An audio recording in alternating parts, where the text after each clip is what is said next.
ಒಂದು ಅಧ್ಯಯನದ ಪ್ರಕಾರ ಒಂದು ಮನುಷ್ಯನ ದೇಹ ಮತ್ತೆ ಸೃಷ್ಟಿ ಮಾಡ್ಲಿಕ್ಕೆ 273 ಕೋಟಿ ರೂಪಾಯಿ ಬೇಕಂತ. ಯಾವುದೇ ಕ್ಯಾಲ್ಸಿಯಂ ಟ್ಯಾಬ್ಲೆಟ್ ನಲ್ಲಿ ಪ್ಯೂರ್ ಆಗಿರ್ತಕ್ಕಂಥ ತರಕಾರಿಯಿಂದ ಎಕ್ಸ್ಟ್ರಾಕ್ಟ್ ಮಾಡಿರೋ ಪದಾರ್ಥನ ಹಾಕಿ ಕ್ಯಾಲ್ಸಿಯಂ ಟ್ಯಾಬ್ಲೆಟ್ ತಯಾರು ಮಾಡಲ್ಲ. ಒಂದು 100 ಜನರಲ್ಲಿ 75 ಜನ ಫ್ಯಾಟಿ ಲಿವರ್. ಈಗ ಫ್ಯಾಟಿ ಲಿವರ್ ಬಗ್ಗೆ ಒಂದು ಸ್ಪೆಷಲ್ ಆಗಿ ಜನ ಕೇರ್ ತಗೊಳ್ಳೋ ಪರಿಸ್ಥಿತಿ ಬಂದಿದೆ. ಬಟ್ ಮನುಷ್ಯ ಹಿಂಗೆ ಬದುಕಬೇಕು ಅನ್ನೋದಕ್ಕೆ ಆಯುರ್ವೇದದಲ್ಲಿ ಒಂದು ರೆಕಾರ್ಡ್ ಬುಕ್ ಇದೆಯಾ, ಒಂದು ಮ್ಯಾನ್ಯುಯಲ್ ಬುಕ್ ಇದೆಯಾ? ನಮ್ಮ ಒಂದು ಜೀವನ ಶೈಲಿಯನ್ನ ಆಧಾರವಾಗಿ ತಗೊಂಡು ತಯಾರಿಸಿದಂತಹ ಯಾವ್ದಾದ್ರು ಮೆಡಿಸಿನ್ ಇದ್ರೆ ಅದು ಆಯುರ್ವೇದ. ಮುಂಚೆ ನಾವು ಉಪ್ಪು ಹಚ್ಚಿ ಹಲ್ ತಿಕ್ತಾ ಇದ್ವಿ, ಈಗ ಬಂದ್ಬಿಟ್ಟು ನಿಮ್ಮ ಪೇಸ್ಟ್ ಅಲ್ಲಿ ಉಪ್ಪು ಇದೆ ಅಂತ ಹೇಳ್ತಾರೆ. ನಿಮ್ಮ ಟೂತ್ ಪೇಸ್ಟ್ ನಲ್ಲಿ ಉಪ್ಪು ಇದೆಯಾ? ಶುಗರ್ ನ ಫಸ್ಟ್ ಆಫ್ ಆಲ್ ಕಾಯಿಲೆ ಅನ್ಬಾರ್ದು, ಅದು ಡಿಸಾರ್ಡರ್. ಅದನ್ನ ಫಸ್ಟ್ ಡಿಸೀಸ್ ಅನ್ಕೊಳ್ತಾರೆ. ಶುಗರ್ ಅನ್ನೋ ಒಂದು ರೋಗ ಬಂದ್ಬಿಟ್ರೆ ಸಾಯೋ ತನಕ ನಾನು ಮಾತ್ರೆ ತಗೋಬೇಕು.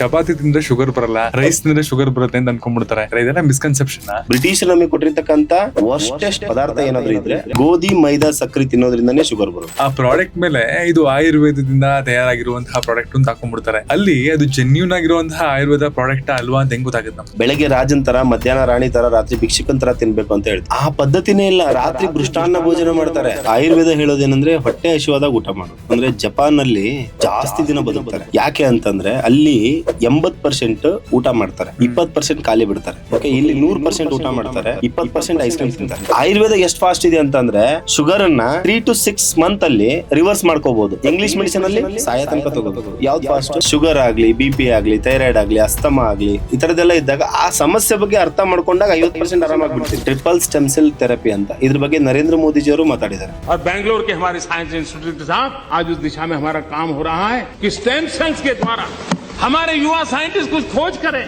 ಒಂದು 50, 60, 100 ವರ್ಷದ ಹಿಂದೆ ಹೋದ್ರೆ ನೀವು ಒಕ್ಕಳ ಬಳ್ಳಿ ಮಗು ಹುಟ್ಟಿದ ತಕ್ಷಣನೇ ಆ ಅಂಬ್ಲಿಕಲ್ ಕಾರಣ ಎತ್ತಿಡ್ತಾ ಇದ್ರು. ಆತರ ಎತ್ತಿಡ್ತಾ ಇದ್ದ ವಿಷಯ ಏನು ಅಂತಂದ್ರೆ ನಮಗೆ ಮುಂದೆ ಯಾವುದೇ ಕಾರಣಕ್ಕೂ ಸಮಸ್ಯೆ ಬಂದಾಗ, ಅಂದ್ರೆ ಮಾರಣಾಂತಿಕ ಕಾಯಿಲೆಗಳು, ಸೆಲ್ಯುಲರ್ ಫೇಲ್ಯೂರ್ಸ್ ಈ ತರ ಏನಾದ್ರು ಆದಾಗ ಆ ಅಂಬ್ಲಿಕಲ್ ಕಾರಣ ತಗೊಂಡ್ಬಂದ್ಬಿಟ್ಟು ಜೇನ್ ತುಪ್ಪದಲ್ಲಿ ತೆಗೆದ್ಬಿಟ್ಟು ಆ ಮನುಷ್ಯನ್ ಕುಡಿಸ್ತಾ ಇದ್ರು. ನೀವು ಏನಾದ್ರೂ ಪ್ರಯತ್ನ ಮಾಡಿ, ಪ್ರಯತ್ನ ಆಗ್ಲಿಲ್ಲ ಅಂದ್ರೆ ಅವ ನೋಡೋಣ ಪ್ರಯತ್ನಂ ಕಾರ್ಯಸಿದ್ಧಿ ಲಕ್ಷಣಂ ಅಂತ ಹೇಳ್ತಾರೆ.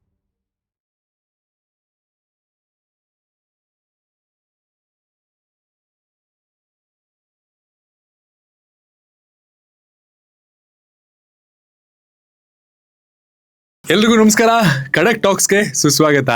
ಇವತ್ತಿನ ಪಾಡ್ಕಾಸ್ಟ್ ಅಲ್ಲಿ 5000 ವರ್ಷಗಳ ಹಿಂದೆ ನಮ್ಮ ಭಾರತದಲ್ಲಿ ಹುಟ್ಟಿದಂತಹ ಆಯುರ್ವೇದದ ಮಹತ್ವಗಳೇನು, ಆಲೋಪತಿ ಅಥವಾ ಇಂಗ್ಲಿಷ್ ಮೆಡಿಸನ್ನು ನಮ್ಮ ದೇಹವನ್ನ ಎಷ್ಟು ಮಟ್ಟಿಗೆ ಹಾಳು ಮಾಡಿದೆ ಅಥವಾ ಹಾಳು ಮಾಡ್ತಾ ಇದೆ, BP, ಶುಗರ್, ಪೈಲ್ಸ್ ಈ ಎಲ್ಲ ಕಾಯಿಲೆಗಳನ್ನ ಆಯುರ್ವೇದದಿಂದ ನಾವು ರಿವರ್ಸ್ ಮಾಡ್ಬೋದಾ, ಲೈಫ್ ಸ್ಟೈಲ್ ಸಮಸ್ಯೆಗಳನ್ನ ಆಯುರ್ವೇದದಿಂದ ಅದರ ರೂಟ್ ಕಾಸ್ ಅನ್ನ ಕಂಡಿಡಿದು ಸರಿ ಮಾಡ್ಬೋದಾ, ಈ ಎಲ್ಲ ವಿಷಯಗಳ ಬಗ್ಗೆ ಇವತ್ತಿನ ಪಾಡ್ಕಾಸ್ಟ್ ಅಲ್ಲಿ SVPL ಗ್ರೂಪ್ಸ್ ನ CEO ಆಗಿರುವಂತಹ ಮಣಿಕಂಠ M ವಿಭೂತಿ ಅವರು ಮಾತಾಡಿದ್ದಾರೆ. ಸಿಕ್ಕಾಬಿಟ್ಟೆ ಇಂಟ್ರೆಸ್ಟಿಂಗ್ ಆಗಿದೆ.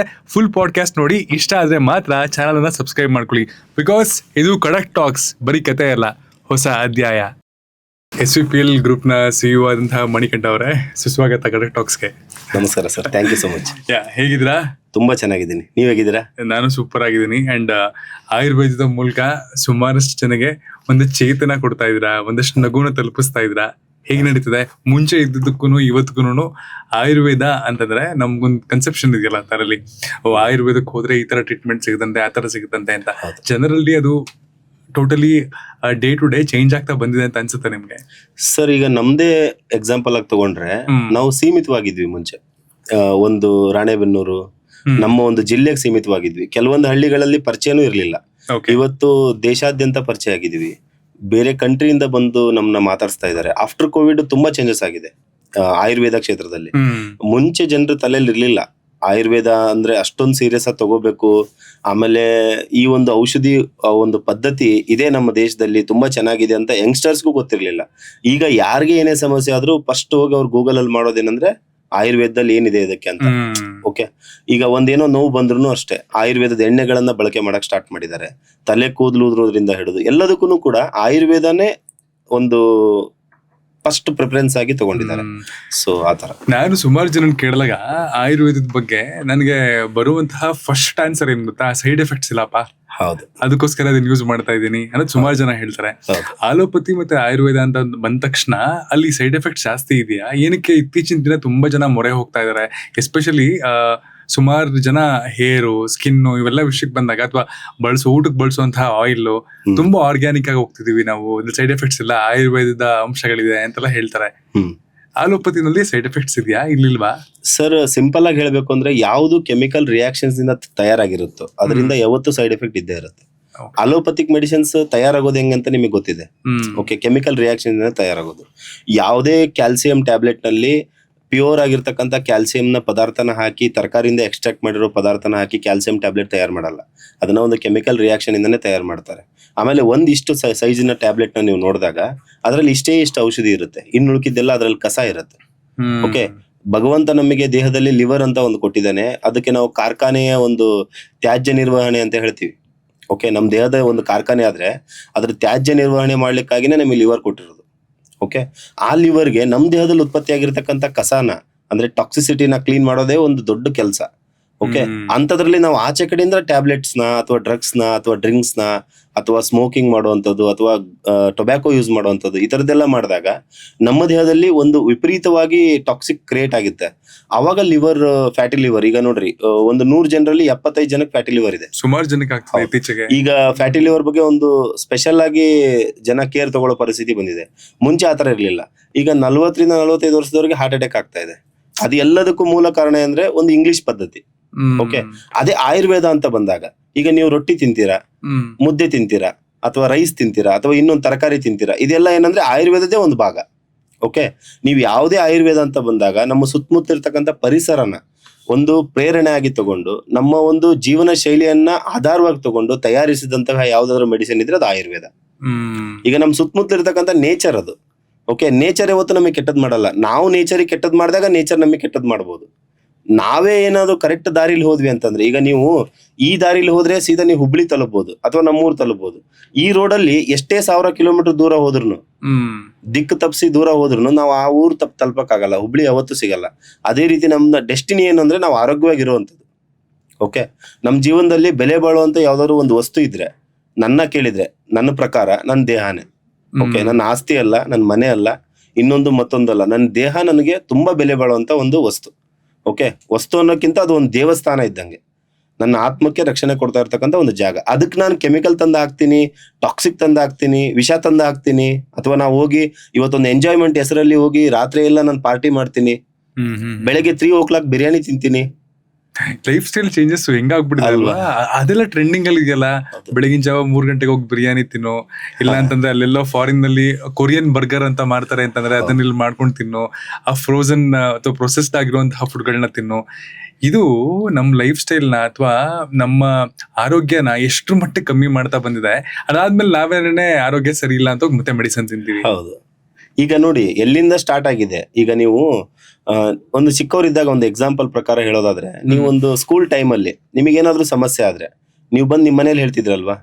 ಹೌದು. ನಿಮ್ ಪಕ್ಕದ ಮನೇಲಿ ಯಾವತ್ತೂ ಹೋಗಿ ಹೇಳಿಲ್ಲ ಅಲ್ವಾ? ನಿಮ್ ತಂದೆ ತಾಯಿ ಹತ್ರ, ನಿಮ್ಮ ಅಣ್ಣ ತಮ್ಮಂದ್ರ ಹತ್ರ ಹೇಳ್ತಿದ್ರಿ ನಿಮ್ ಸಮಸ್ಯೆನ. ನಿಮ್ ಕ್ಲಾಸ್ ಟೀಚರ್ ಹತ್ರ ಹೇಳ್ತಿದ್ರಿ, ಪಕ್ಕದ ಕ್ಲಾಸ್ ಟೀಚರ್ ಹತ್ರ ಹೇಳ್ತಿರ್ಲಿಲ್ಲ.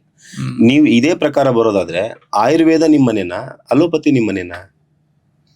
ಓಕೆ, 100% ಆಯುರ್ವೇದನ ನಿಮ್ ಮನೆ ಅಲ್ವಾ? ನೀವ್ಯಾಕೆ ಪಕ್ಕದ ಮನೆಯವ್ರ ಹತ್ರ ಹೋಗ್ತಾ ಇದೀರಾ? ಪಕ್ಕದ ಕ್ಲಾಸ್ ಟೀಚರ್ ಹತ್ರ ಹೋಗ್ತಾ ಇದೀರಾ? ಬಟ್ ಪಕ್ಕದ ಮನೆಯವರು ನಮ್ಮ ಮನೆಗೆ ಬಂದು ಕೂತ್ಕೊಳ್ಳೋ ಹಾಗಿದ್ದು ಹೇಗೆ? ಅದೇ ನಾವು ಮಾಡ್ಕೊಂಡಿದ್ ನಾವೇ ಅಲ್ವಾ ಸರ್? ಅದನ್ನ 100% ನಮ್ ಕೈಯಲ್ಲೇ ಇದೆ ಅಲ್ವಾ? ಈಗ ಒಬ್ಬ ವ್ಯಕ್ತಿನ ಎಷ್ಟು ನಂಬಬೇಕು, ಎಷ್ಟು % ನಾವು ಅವನ ಜೊತೆಗೆ ಭಾಗವಹಿಸ್ಬೇಕು, ಯಾವ್ದನ್ನೇ ಒಂದು ವಸ್ತುನಾಗ್ಲಿ ಎಷ್ಟು % ನಮ್ಮ ಜೀವನದಲ್ಲಿ ಅಳವಡಿಸ್ಕೋಬೇಕು ಅನ್ನೋದ್ರ ಮೇಲೆ ಡಿಪೆಂಡ್ ಆಗಿರುತ್ತೆ.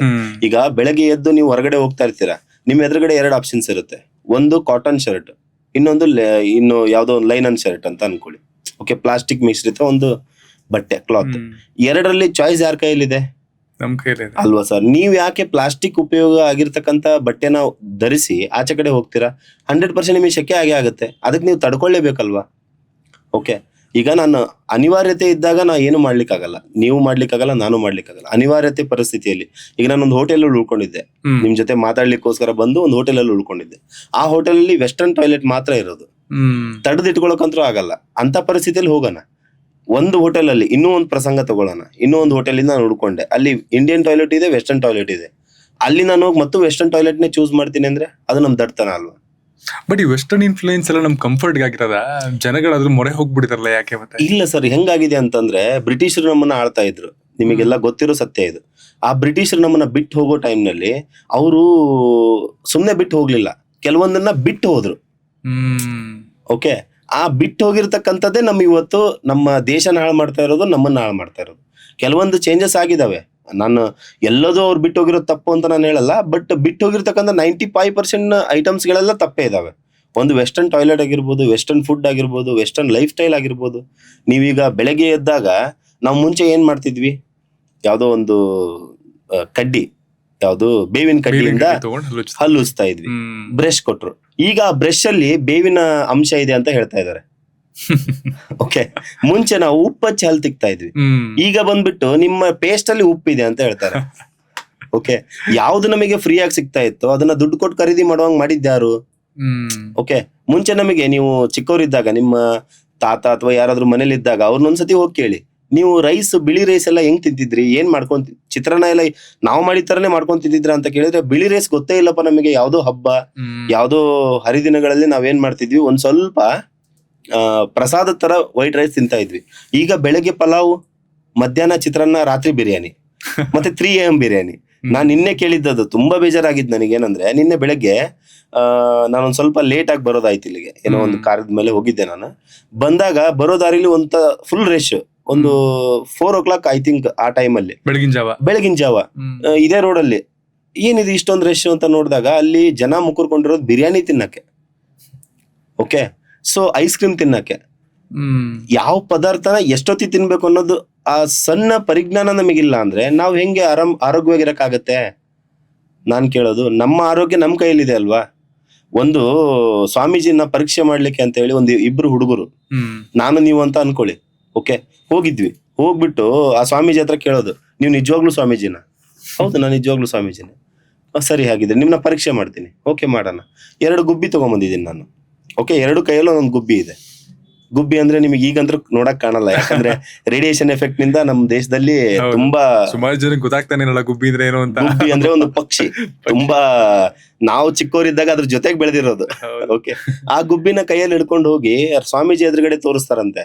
ತೋರಿಸಿದಾಗ ಅವ್ರು ಹೇಳ್ತಾರೆ, ಯಾರು ಪರೀಕ್ಷೆ ಮಾಡಕ್ ಹೋಗಿರೋರು, ಇದ್ರಲ್ಲಿ ಯಾವ ಗುಬ್ಬಿ ಬದುಕಿದೆ, ಓಕೆ, ಯಾವ ಗುಬ್ಬಿ ಸತ್ತಿದೆ ಅಂತ ನೀವ್ ಹೇಳ್ಬೇಕು. ನೀವು ನಮ್ ಭವಿಷ್ಯ ಹೇಳ್ತೀರಲ್ವಾ, ಈ ಗುಬ್ಬಿ ಭವಿಷ್ಯ ಹೇಳ್ಬೇಕು. ಅವಾಗ ಆ ಸ್ವಾಮೀಜಿ ಹೇಳ್ತಾರಂತೆ, ಇಲ್ಲಪ್ಪ, ಅದು 2 ಗುಬ್ಬಿ ನಿನ್ ಕೈಲೇ ಇದಾವೆ, ನೀನ್ ಯಾವ್ದು ಬದುಕಿದೆ ಅಂತ ಹೇಳ್ತೀನಿ ಅದನ್ನ ಇಚ್ಚಿಗೆ ಬಿಟ್ಟು ಸಾಯಿಸ್ತೀಯಾ, ಯಾವ್ದು ಸತ್ತಿದೆ ಅಂತ ಹೇಳ್ತೀನಿ ಅದನ್ನ ಕೈ ಬಿಡ್ತೀಯಾ? ಓಕೆ, ನಿನ್ನ ಆರೋಗ್ಯ, ನಿನ್ನ ಭವಿಷ್ಯ, ನಿಂದು ಜವಾಬ್ದಾರಿ ನಿನ್ ಕೈಯಲ್ಲಿದೆ. ಓಕೆ, ನಮ್ ಕೈಯಲ್ಲಿರೋ ಗುಬ್ಬಿನ ನಾವು ಸುರಕ್ಷಿತವಾಗಿ ನೋಡ್ಕೋಬೇಕು. ಸೊ ಇದು ಒಂದು ಪ್ರೇರಣೆ ಅಷ್ಟೇ. ನಾವು ಚೆನ್ನಾಗಿದ್ರೆ ಇಡೀ ಜಗತ್ತು ಚೆನ್ನಾಗಿರುತ್ತೆ. ಮೊದಲು ನಾನೇ ಚೆನ್ನಾಗಿಲ್ಲ ಅಂದ್ರೆ, ಈ ರಸ್ತೆ ಬಗ್ಗೆ ಮಾತಾಡೋಕ್ಕಿಂತ ಇಂಪಾರ್ಟೆಂಟ್, ರಾಜಕೀಯದ ಬಗ್ಗೆ ಮಾತಾಡೋಕ್ಕಿಂತ ಇಂಪಾರ್ಟೆಂಟ್ ನನ್ನ ಬಗ್ಗೆ ನಾನು ಮಾತಾಡ್ಬೇಕು. ಕನಿಷ್ಠ 5 ರಿಂದ 10 ನಿಮಿಷ ಟೈಮ್ ಕೊಡ್ಬೇಕು. ಅದಕ್ಕೊಂದು ಧ್ಯಾನ ಅಂತ ಹೇಳ್ತೇವೆ ನಾವು ಆಯುರ್ವೇದದಲ್ಲಿ. ಓಕೆ, ಒಂದ್ 5 ನಿಮಿಷ 10 ನಿಮಿಷ ಧ್ಯಾನ ಮಾಡಕ್ಕಾಗಲ್ಲ ಅಂದ್ರೆ ಅದು ಹೆಂಗಾಗತ್ತೆ? ಇಡೀ ದಿನ ನಮಗೆ ಭಗವಂತ ಟೈಮ್ ಕೊಟ್ಟಿದ್ದಾನೆ 24/7.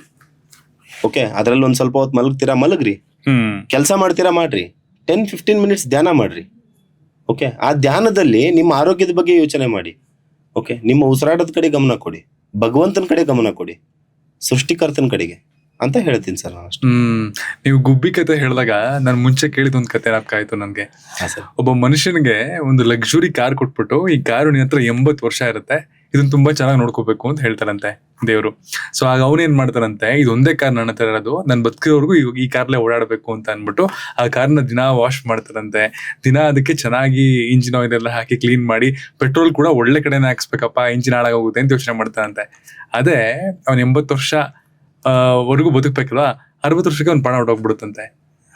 ದೇವ್ರು ಕೇಳ್ತಾರಂತೆ, ದೇವ್ರೆ ನನ್ಗೆ 80 ವರ್ಷ ನೀನು ಕಾರ್ ನೋಡ್ಕೋ ಅಂತ ಹೇಳಿದ್ದೆ, ನನ್ಗೆ 60 ವರ್ಷಕ್ಕೆ ಕರ್ಕೊಂಡ್ಬಿಟ್ಟಿಲ್ಲ ಯಾಕೆ ಅಂತ. ನಾನು 80 ವರ್ಷ ಆ ಮೆಷಿನ್ ನಿನ್ ಜೊತೆ ಇರುತ್ತೆ ಅಂತ ಹೇಳಿದೆ, 100 ವರ್ಷ ನಿನ್ ಜೊತೆ ಇದ್ದಿದ್ದ ದೇಹ ನೀನ್ ಅದನ್ನೇ ಚೆನ್ನಾಗಿ ನೋಡ್ಕೊಳ್ಳಿಲ್ವಲ್ಲ.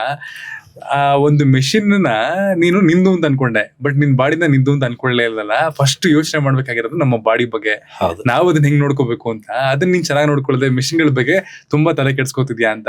ಇವತ್ತಿನ ಪ್ರಸ್ತುತ ದಿನಕ್ಕೆ ಹಂಗೆ ಅಲ್ವಾ, ನಮ್ ಮೊಬೈಲು, ನಮ್ ಕಾರು, ಅದಕ್ಕೆ ಸರ್ವಿಸ್ ಕರೆಕ್ಟ್ ಆಗ್ತಿದ್ಯಾ ಎಲ್ಲ ಯೋಚನೆ ಮಾಡ್ತೀವಿ. ಬಟ್ ನಮ್ ದೇಹ ಅಂತ ಬಂದ ತಕ್ಷಣ ನಮಗ್ ತೊಂದರೆ ಆದಾಗ ಮಾತ್ರ ಡಾಕ್ಟರ್ನ ವಿಸಿಟ್ ಮಾಡ್ತೀವಲ್ಲ, ಯಾಕೆ? ಈಗ ಸರ್ ಅದು ಜನರ ಮೆಂಟಾಲಿಟಿ ಏನಾಗಿದೆ ಅಂತಂದ್ರೆ, ಈಗ ಕಾರು ಅದಕ್ಕೊಂದು ಬೆಲೆ ಕೊಟ್ಟಿರ್ತಾರೆ, ಓಕೆ, ಒಂದು ಬೈಕ್ ಅದಕ್ಕೊಂದು ಬೆಲೆ, ಒಂದು ಮೊಬೈಲ್ ಬೆಲೆ ಕೊಟ್ಟಿರ್ತಾರೆ, ಒಂದು ದುಡ್ಡು ಕೊಟ್ಟು ತಗೊಂಡ್ಬಂದಿರ್ತಾರೆ ಎಲ್ಲ ಐಟಮ್ಸ್ನ. ಯಾವುದೇ ಮನುಷ್ಯನ ಮೆಂಟಾಲಿಟಿ ಪ್ರಕಾರ ದುಡ್ಡು ಕೊಟ್ಟು ತಂದಿರೋದು ತುಂಬಾ ಚೆನ್ನಾಗಿ ನೋಡ್ಕೋಬೇಕು. ಮನುಷ್ಯನ ದೇಹ ಅವ್ರಿಗೆ ಗೊತ್ತೇ ಇಲ್ಲಲ್ಲ ಅದು ಫ್ರೀ ಆಗಿ ಬಂದಿದೆ ಅಂತ ಅನ್ಕೊಂಡಿದ್ದಾರೆ. ಒಂದು ಅಧ್ಯಯನದ ಪ್ರಕಾರ, ಒಂದು ರಿಸರ್ಚ್ ಪ್ರಕಾರ, ಒಂದು ಮನುಷ್ಯನ ದೇಹ ಮತ್ತೆ ಸೃಷ್ಟಿ ಮಾಡ್ಲಿಕ್ಕೆ 273 ಕೋಟಿ ರೂಪಾಯಿ ಬೇಕಂತೆ. 273 crores. ಅಂತ ಒಂದು ಬೆಲೆ ಬಾಳೋ ದೇಹ ನಮ್ ಜೊತೆಗಿದೆ. ಓಕೆ, ಅದಕ್ಕೆ ಒಂದಿಷ್ಟು ಕೂದಲುಗಳಿದಾವೆ, 1-2 ಕಣ್ಣುಗಳಿದಾವೆ, 1-2 ಮೂಗಿನ ನಾಲೆಗಳಿದಾವೆ, ಒಂದು ಬಾಯಿ, 1-2 ಕಿವಿ, 2 ಕೈ, 2 ಕಾಲು, 10-20 ಬೆರಳು. ಸೊ ಇಷ್ಟೇ ಅಲ್ವಾ ಇರೋದು ಅದರಲ್ಲಿ. ಕಾರ್ಗಿಂತ ಕಮ್ಮಿ ಫ್ಯೂಚರ್ಸ್ ಇದೆ. Okay? ಈಗ ನೋಡೋದಾದ್ರೆ ಅದರಲ್ಲಿ ಕಾರಲ್ಲಿ ತುಂಬಾ ಇರುತ್ತೆ. ನೀವು ಅದರಲ್ಲಿ ಇಂಜಿನ್ ಅದು ಇದು ಮತ್ತೊಂದು ಮಗದೊಂದು ಇರುತ್ತೆ. ಬಟ್ ದೇಹದಲ್ಲಿ ಅಷ್ಟೊಂದೆಲ್ಲ ಇಲ್ಲ. ಇದಕ್ ಬೇಕಾಗಿ ನೋಡ್ಕೋಬೇಕಾಗಿರೋದು ಏನ್ ಗೊತ್ತಾ, ಬೆಳಗ್ಗೆ ಕರೆಕ್ಟ್ ಟೈಮ್ಗೆ ಎದ್ದೇಳೋದು. ಓಕೆ, ಅದಾದ್ಮೇಲೆ ಸರಿಯಾಗಿರೋದನ್ನ ಊಟ ಮಾಡೋದು, ರಾತ್ರಿ ಸರಿಯಾದ ಟೈಮಿಗೆ ಮಲಗೋದು. ಏನ್ ದೊಡ್ಡ ಕೆಲಸ ಸರ್, ಇಷ್ಟೇ ಬೇಸಿಕ್ ಸರ್ ಇದು. ಮಾಡಕ್ಕೆ ದಿನ ಕಷ್ಟಪಡ್ತಿದೀವಲ್ಲ, ತುಂಬಾ ಕಷ್ಟಪಡ್ತೀವಿ ಸರ್. ಈಗ ನಿಮ್ ಕೈಲೂ ಆಗಲ್ಲ, ನನ್ ಕೈಲೂ ಆಗಲ್ಲ. ಇವತ್ತಿನ ಬಿಜಿ ಲೈಫ್ ಸ್ಟೈಲ್ ಅಲ್ಲಿ ಅದನ್ನ ಸರಿಯಾಗಿ ಮಾಡ್ಕೊಂಡ್ಬಿಟ್ರೆ ಮುಗೀತಲ್ಲ. ಓಕೆ, ನನ್ನ ಲೈಫಲ್ಲಿ ನಾನು ತುಂಬಾ ಸ್ಟ್ರಗಲ್ ಪಟ್ಟಿದ್ದೀನಿ.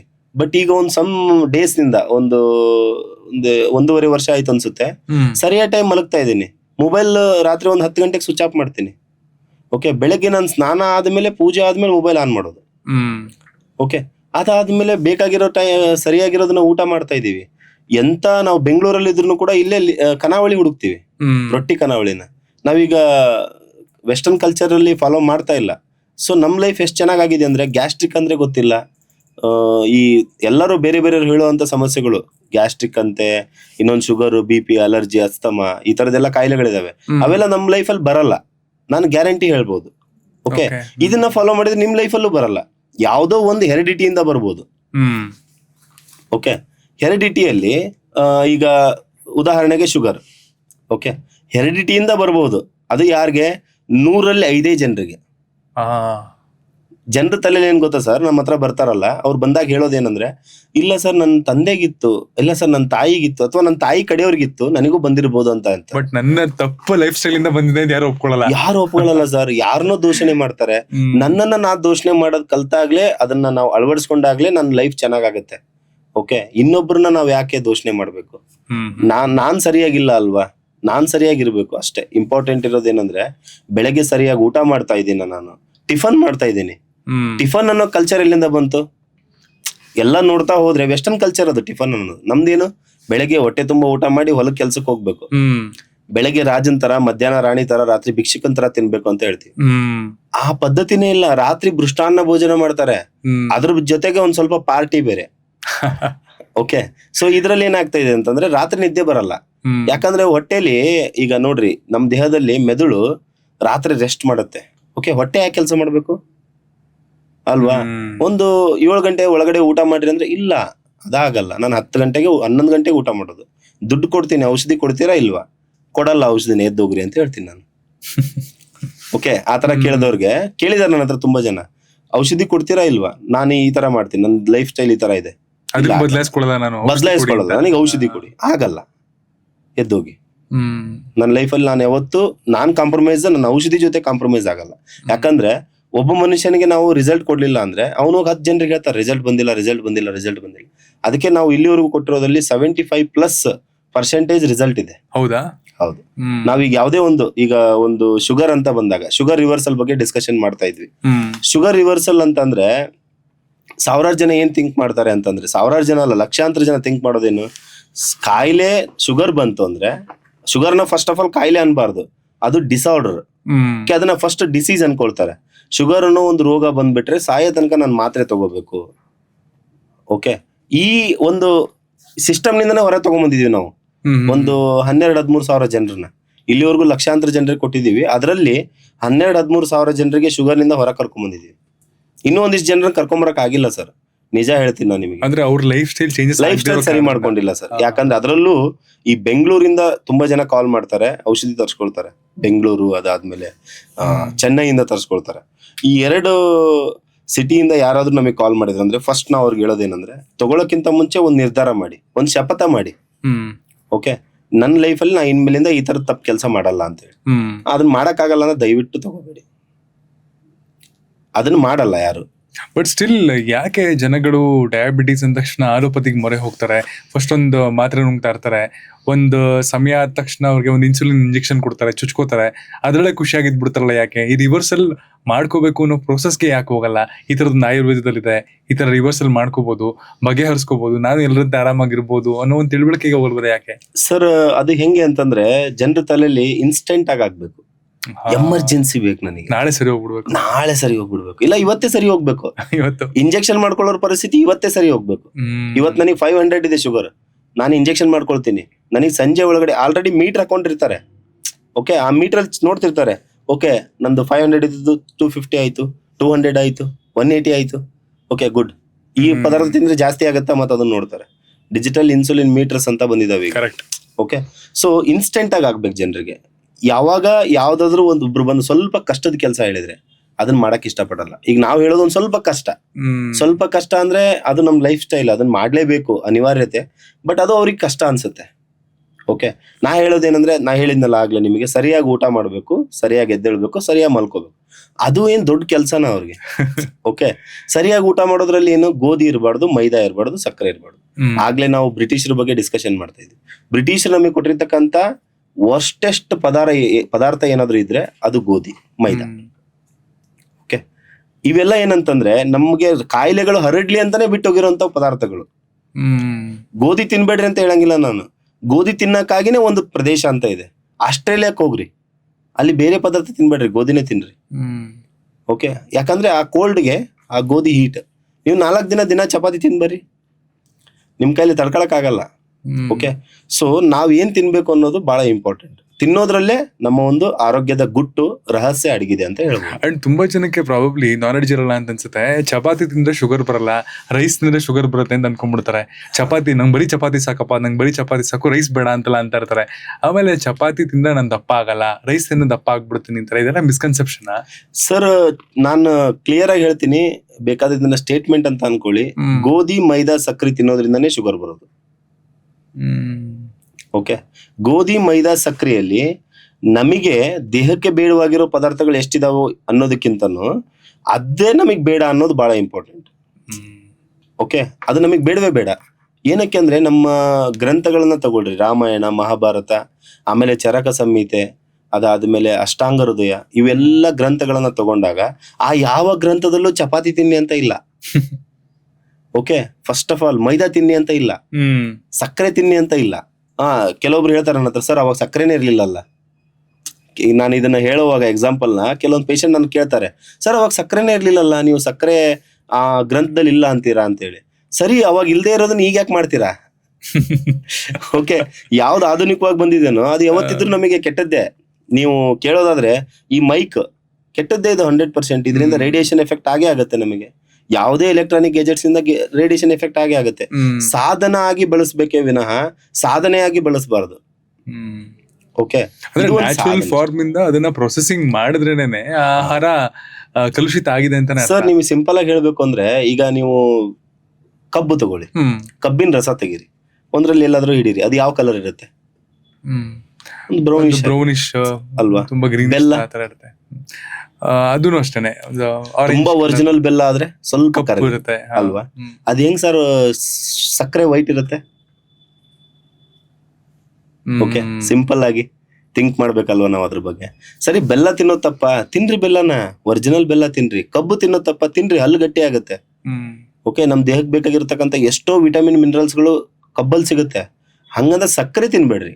ಅಂದ್ರೆ ನ್ಯಾಚುರಲ್ ಆಗಿ ಏನ್ ಬೆಳಿತೀವೋ ಅದ್ರಲ್ಲಿ ಇರುವಂತಹ ಸಿಹಿ ಅಂಶ ಒಳ್ಳೇದೇ. ಹೌದು, 100% ಒಳ್ಳೇದು ಸರ್ ಅದು. ಈಗ ಮೆಣಸಿನಕಾಯಲ್ಲೂ ಸಕ್ಕರೆ ಇರುತ್ತೆ, ಹಂಗ್ ನೋಡೋದಾದ್ರೆ. ವಾತಾವರಣದಲ್ಲೂ ಸಕ್ಕರೆ ಇರುತ್ತೆ, ಸಕ್ಕರೆ ಇಲ್ಲದೆ ಇರೋ ಜಾಗ ಇಲ್ವೇ ಇಲ್ಲ. ಸಕ್ಕರೆ ಅಂದ್ರೆ ಏನ್ ಗೊತ್ತಾ? ಈಗ ಒಂದು ಶುಗರ್ ಪ್ರೊಸೆಸ್ ಬಗ್ಗೆ ತಿಳ್ಕೊಳ್ಳೋದಾದ್ರೆ, ನಮ್ಮ ದೇಹದಲ್ಲಿ ಒಂದು ಇಂಪಾರ್ಟೆಂಟ್ ಆಗಿರ್ತಕ್ಕಂಥ ಒಂದು ಗ್ಲ್ಯಾಂಡ್ ಇದೆ, ಅದಕ್ಕೆ ನಾವು ಪ್ಯಾಂಕ್ರಿಯಾಸ್ ಅಂತ ಹೇಳ್ತೀವಿ. ಮಧುಜೀರಕ ಗ್ರಂಥಿ ಅಂತ ಹೇಳ್ತೀವಿ ಕನ್ನಡದಲ್ಲಿ. ಸಂಸ್ಕೃತದಲ್ಲಿ ಮೇಧೋಜೀರಕ ಗ್ರಂಥಿ ಅಂತ ಹೇಳ್ತೀವಿ. ಓಕೆ, ಅಂದ್ರೆ ಅದು ಒಂದು ಇಂಪಾರ್ಟೆಂಟ್ ನಮಗೆ. ಓಕೆ, ಅದ್ರ ಕೆಲಸ ಏನು ಅಂತಂದ್ರೆ, ನಮ್ ದೇಹದಲ್ಲಿ ಉತ್ಪತ್ತಿ ಆಗಿರ್ತಕ್ಕಂಥ, ಅಂದ್ರೆ ನಾವು ತಿಂದಿರ್ತಕ್ಕಂಥ ಫುಡ್ ಅಲ್ಲಿ ಇರ್ತಕ್ಕಂಥ ಸಕ್ಕರೆನ ಶಕ್ತಿಯಾಗಿ ಕನ್ವರ್ಟ್ ಮಾಡೋದು. ಇಂಗ್ಲಿಷ್ ಇಂದ ಹೇಳ್ಬೇಕು ಅಂದ್ರೆ ಶುಗರ್ ಅನ್ನ ಇನ್ಸುಲಿನ್ ಕನ್ವರ್ಟ್ ಮಾಡೋದು. ಓಕೆ, ಓಕೆ, ಇನ್ಸುಲಿನ್ಗೆ ನಾವು ಶಕ್ತಿ ಅಂತ ಹೇಳ್ತೀವಿ. ಓಕೆ, ಯಾವ ಮನುಷ್ಯನಿಗೆ ಇನ್ಸುಲಿನ್ ಪ್ರಮಾಣ ಕಡಿಮೆ ಆಗಿರೋದನು, ಸಕ್ಕರೆ ಪ್ರಮಾಣ ಜಾಸ್ತಿ ಆಗಿದನು, ಆ ಮನುಷ್ಯನ ನಾವು ಶುಗರ್ ಪೇಷಂಟ್ ಅಂತ ಹೇಳ್ತೀವಿ.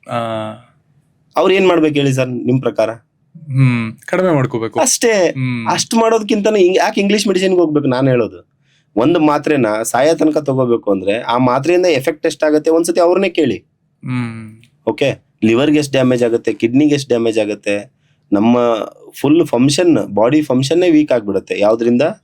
ಆ ಒಂದು ಮಾತ್ರೆಗಳಿಂದ. ಒಂದ್ ಕಾಯಿಲೆ ಸರಿ ಮಾಡ್ಕೊಳಕ್ ಹೋಗಿ ಸುಮಾರು ಕಾಯಿಲೆಗಳನ್ನ ಹೌದು ಸರ್. ಈಗ ನೀವು ಸ್ಟಾರ್ಟ್ ಮಾಡಿದ್ರೆ ಈ ಮಾತ್ರೆನ, ಫಸ್ಟ್ ನಮಗೆ ಆಗೋದೇನಂತಂದ್ರೆ ಶುಗರ್. ಓಕೆ, ಶುಗರ್ ಏನೋ ಕಡಿಮೆ ಆಗ್ತಾ ಬಂತು, ಡಯಾಬಿಟಿಕ್ ರೆಟಿನೋಪತಿ ಸ್ಟಾರ್ಟ್ ಆಯ್ತು, ಡಯಾಬಿಟಿಕ್ ನೆಪ್ರೋಪತಿ ಸ್ಟಾರ್ಟ್ ಆಯ್ತು, ನ್ಯೂರೋಪತಿ ಸ್ಟಾರ್ಟ್ ಆಯ್ತು, ಫ್ರೋಜನ್ ಶೋಲ್ಡರ್ ಸ್ಟಾರ್ಟ್ ಆಯ್ತು. ಓಕೆ, ಕ್ರಿಯೇಟಿನ್ ಜಾಸ್ತಿ ಆಯ್ತು. ಓಕೆ, ಲಿವರ್ ಅಲ್ಲಿ ಅಲ್ಬುಮಿನ್ ಇವೆಲ್ಲ ಸಮಸ್ಯೆಗಳು ಬರಕತ್ತು. ಓಕೆ, ಈ ತರ ಎಲ್ಲ ಆಗ್ತಾ ಇದೆ ಅಂತಂದ್ರೆ ಏನೋ ಸಮಸ್ಯೆ ಇದೆ ಅಂತ ಅರ್ಥ. ಆ ಸಮಸ್ಯೆನ ಒಂದ್ ಸ್ವಲ್ಪ ದೂರ ಇದ್ಬಿಟ್ರಿ ಅಲ್ಲ, ಹಂಗಂತ ಎಟ್ ಎ ಟೈಮ್ ಶುಗರ್ ಮಾತ್ರೆ ಬಿಡ್ಬೇಕಾ?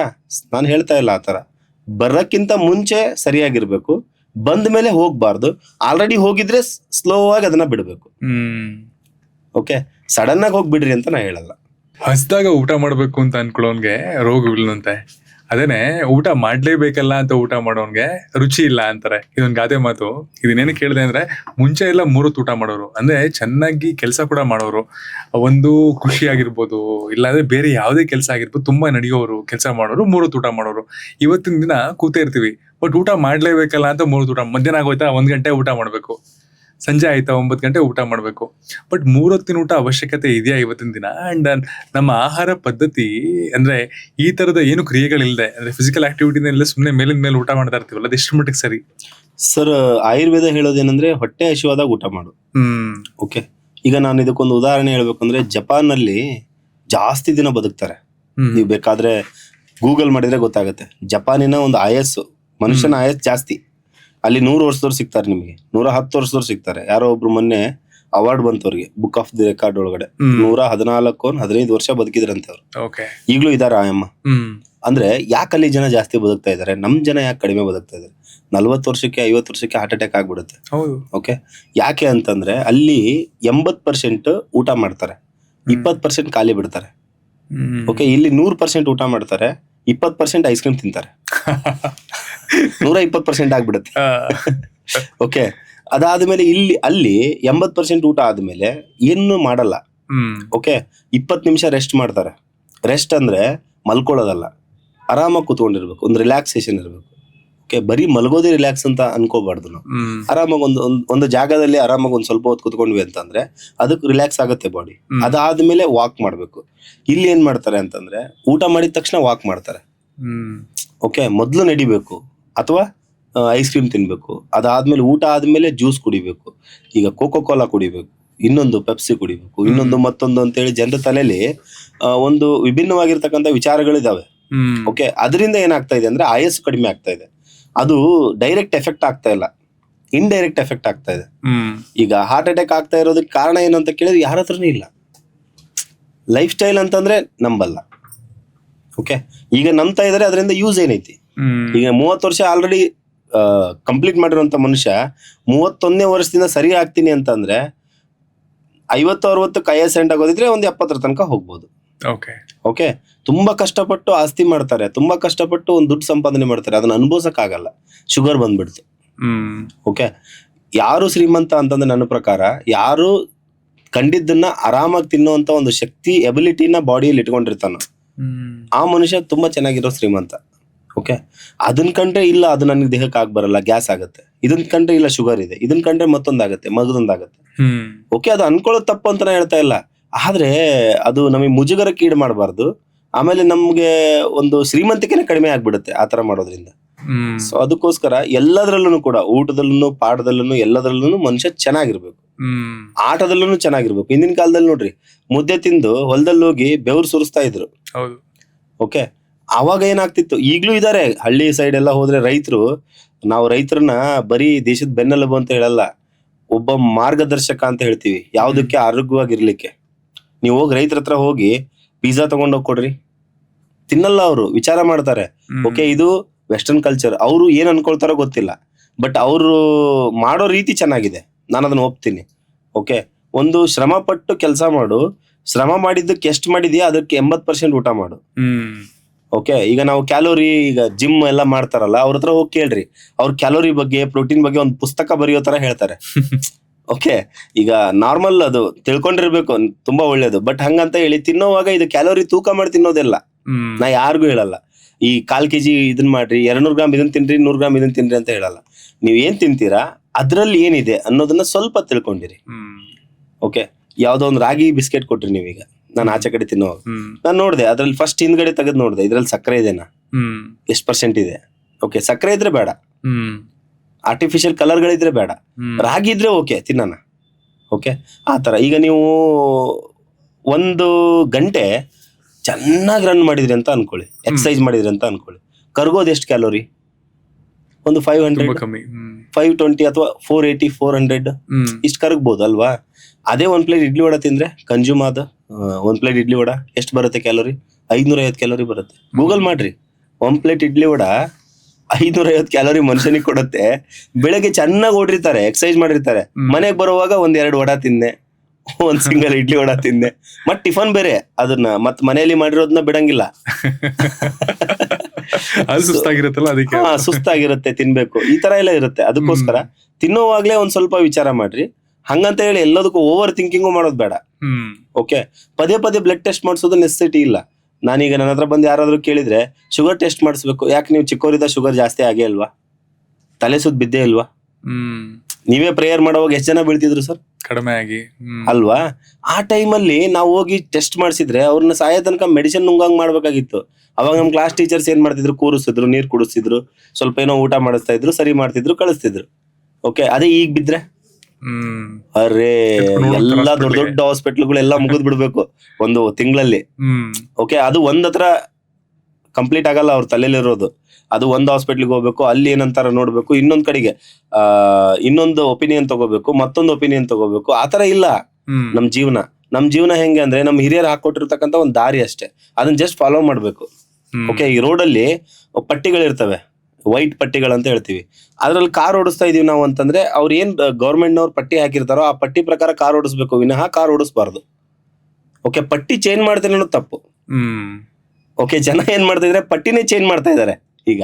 ಅದರಿಂದ ಸಮಸ್ಯೆಗಳು ಗೂಡಾಗ್ತಾ ಇದೆ ನಮ್ ದೇಹ. ಈಗ ಒಂದ್ ಫೋನ್ ತಗೊಂಡ್ರೆ ಅಥವಾ ಒಂದ್ ಕಾರ್ ತಗೊಂಡ್ರೆ ಅದಕ್ಕೊಂದು ಮ್ಯಾನ್ಯುಯಲ್ ರೆಕಾರ್ಡ್ ಬುಕ್ ಇರುತ್ತೆ, ಹಿಂಗೆ ಇದನ್ನ ಉಪಯೋಗಿಸ್ಬೇಕು, ಹಿಂಗೆ ಇದನ್ನ ಓಡಿಸ್ಬೇಕು ಅಂತೆಲ್ಲ. ಬಟ್ ಮನುಷ್ಯ ಹಿಂಗೆ ಬದುಕಬೇಕು ಅನ್ನೋದಕ್ಕೆ ಆಯುರ್ವೇದದಲ್ಲಿ ಒಂದ್ ರೆಕಾರ್ಡ್ ಬುಕ್ ಇದೆಯಾ, ಒಂದ್ ಮ್ಯಾನ್ಯುಯಲ್ ಬುಕ್ ಇದೆಯಾ? ಇದೆ ಸರ್. ಆಚಾರ್ಯರು ಅದನ್ನ ತುಂಬಾ ಚೆನ್ನಾಗಿ ಬರ್ದಿದ್ದಾರೆ. ಎಲ್ಲಾ ಆಚಾರ್ಯರು ನಾ ಹೇಳ್ತಾ ಇರೋದು ಒಬ್ರಲ್ಲ, ತುಂಬಾ ಜನ ಅದನ್ನ ಫಾಲೋ ಕೂಡ ಮಾಡಿದ್ದಾರೆ. ಫಾಲೋ ಮಾಡಿ ಸಿದ್ಧಗಂಗಾ ಶ್ರೀಗಳಾಗಿರ್ಬೋದು, ಯೋಗಿ ಆದಿತ್ಯನಾಥ್ ಅವರಾಗಿರ್ಬೋದು.